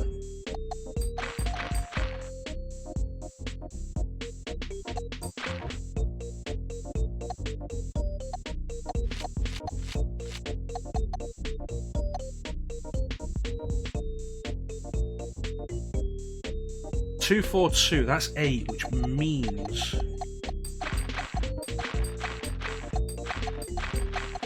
That's the only way that can go, which means 5.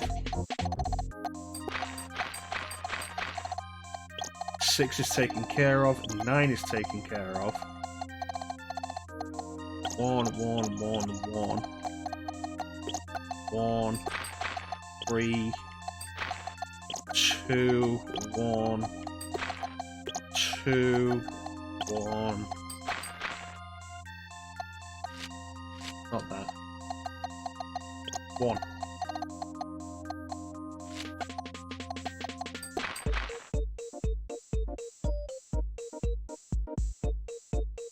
Which means these have to go down. Which means 4's taken care of.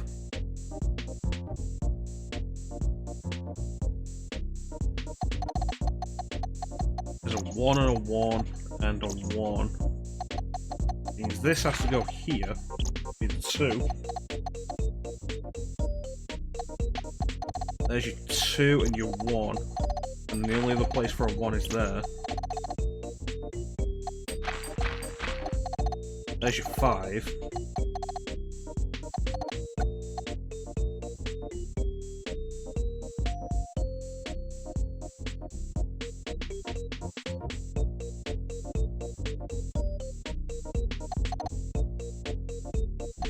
Three and 4 are taken care of.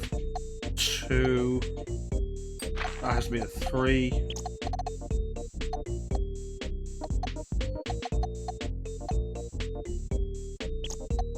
1, 2, 1, 1.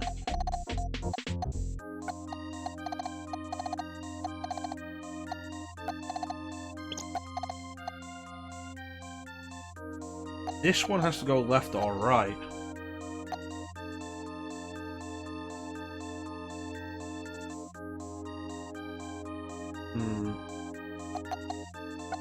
Can't be a 2 here, so it could go left or right.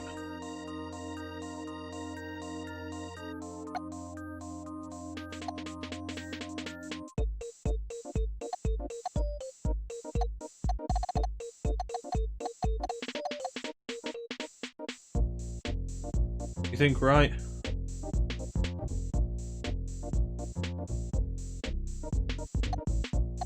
Figure anything else out.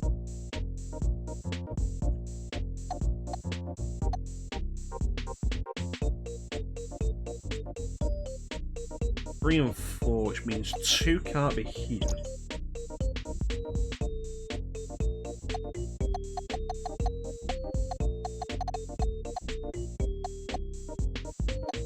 Five means 2, which means it goes right. Yeah, you know you're right, Chanson. Yeah, because I missed the 5. I only had 4. You're totally right, Chanson. Okay, that's another 1. Means this has to be a 2, which means this can be a 1. Which gets us 1 and 2.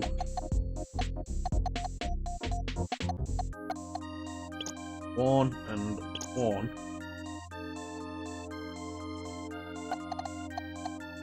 2, 3, 4, 5.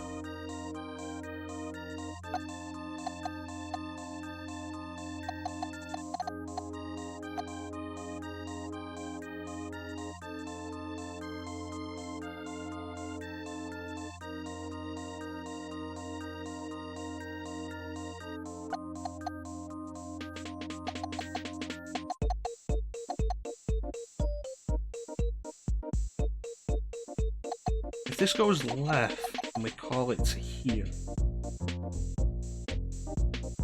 it could, might not. So 1 and a 2 done. This one's done, this one. If we can figure out where the 2 goes here, it has to cover this. The 2 can't not cover this. 2, 3, 4, 5, 6. Which means we need to figure out left or right. If it goes here, then we've got it. If it goes here, then we just have another mistake. Or we just have another open-ended thing.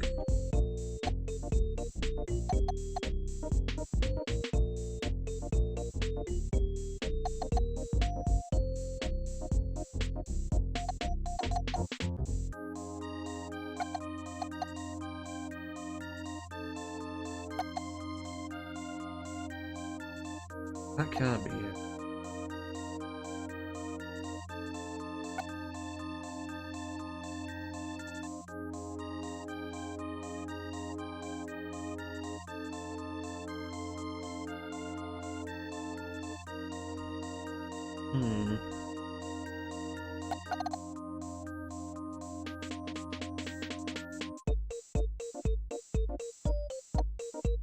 Goes here, that leads there.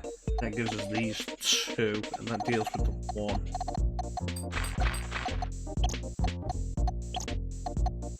Seven deals with the two and the one. Yeah, I'm thinking left. Left makes the most sense. Which also means these two are the first ones. That's dealt with. This has to go down. That's a 2.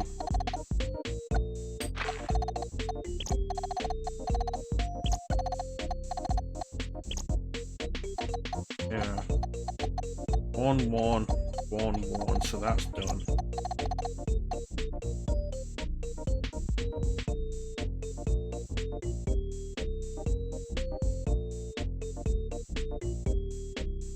Still left with a problem, though.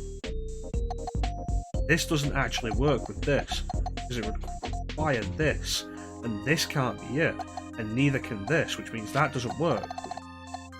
This isn't right.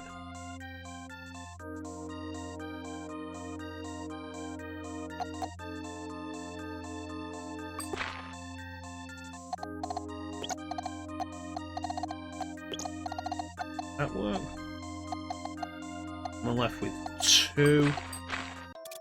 There we go. It's a monkey. Super Robot Monkey Team, Hyperforce, go!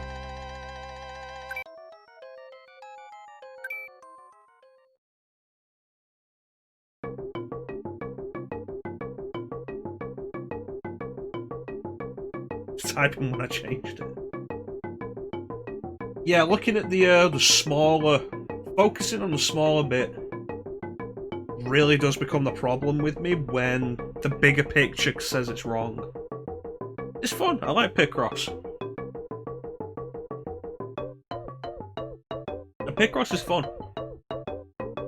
Is there currently a way to pick up Picross on a modern system? I feel like there is.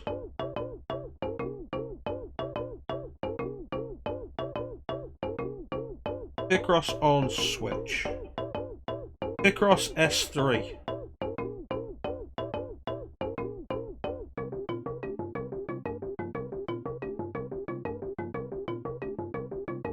It looks like the Picross S series is specifically for the Switch. Picross for Switch.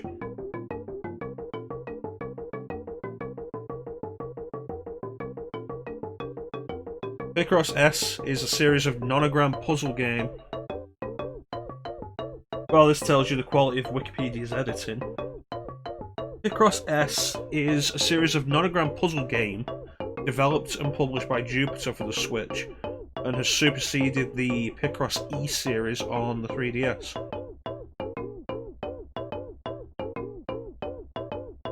There are currently 4 of them.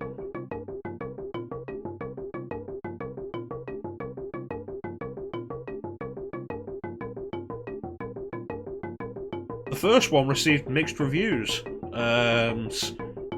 with reviewers citing the presence of new puzzles as a positive, but its blandness and lack of creativity in comparison to past entries as a negative. Which is kind of a shame, because like the creativity was like the best part of this. And before we go, I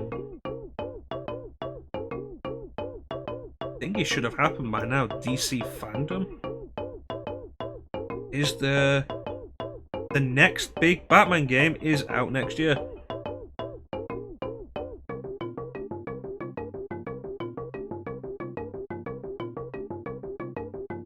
Playable Batgirl, Nightwing, Red Hood, and Robin. Oh god, this looks like a co-op game. I'm gonna have to look into this. Oh, it's just a rumor. Okay. I was like, oh, Nintendo Direct? No, it's just a rumor.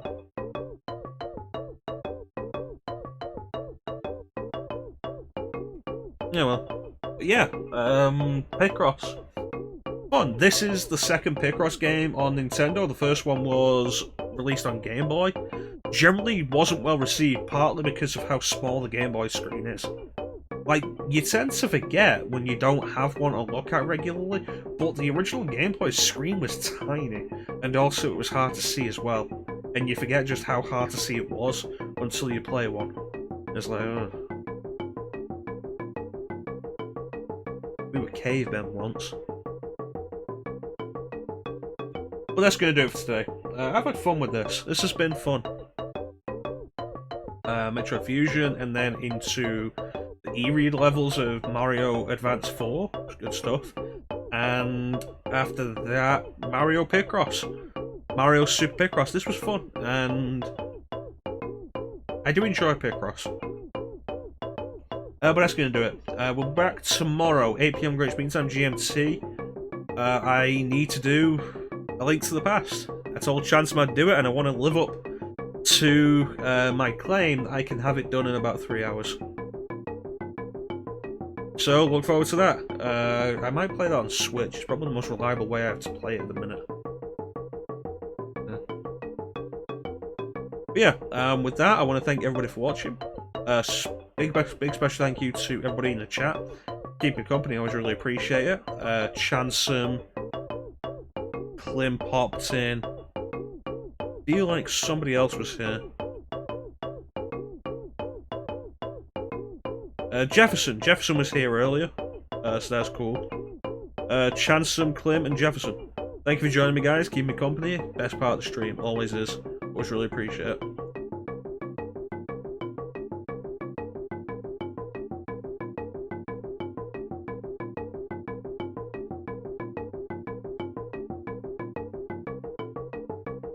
Anyway. Yeah, that's gonna do it. It's a shame you can't get this game now. Thanks, Nintendo.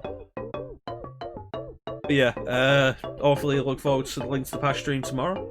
But in the meantime, have yourselves a fantastic time of day. Thank you for watching, and take care. We'll catch you next time, guys. Bye-bye. Goodbye. Bye-bye. Bye-bye. Goodbye. Bye-bye. Also, I'm going to give Chansum a shout-out.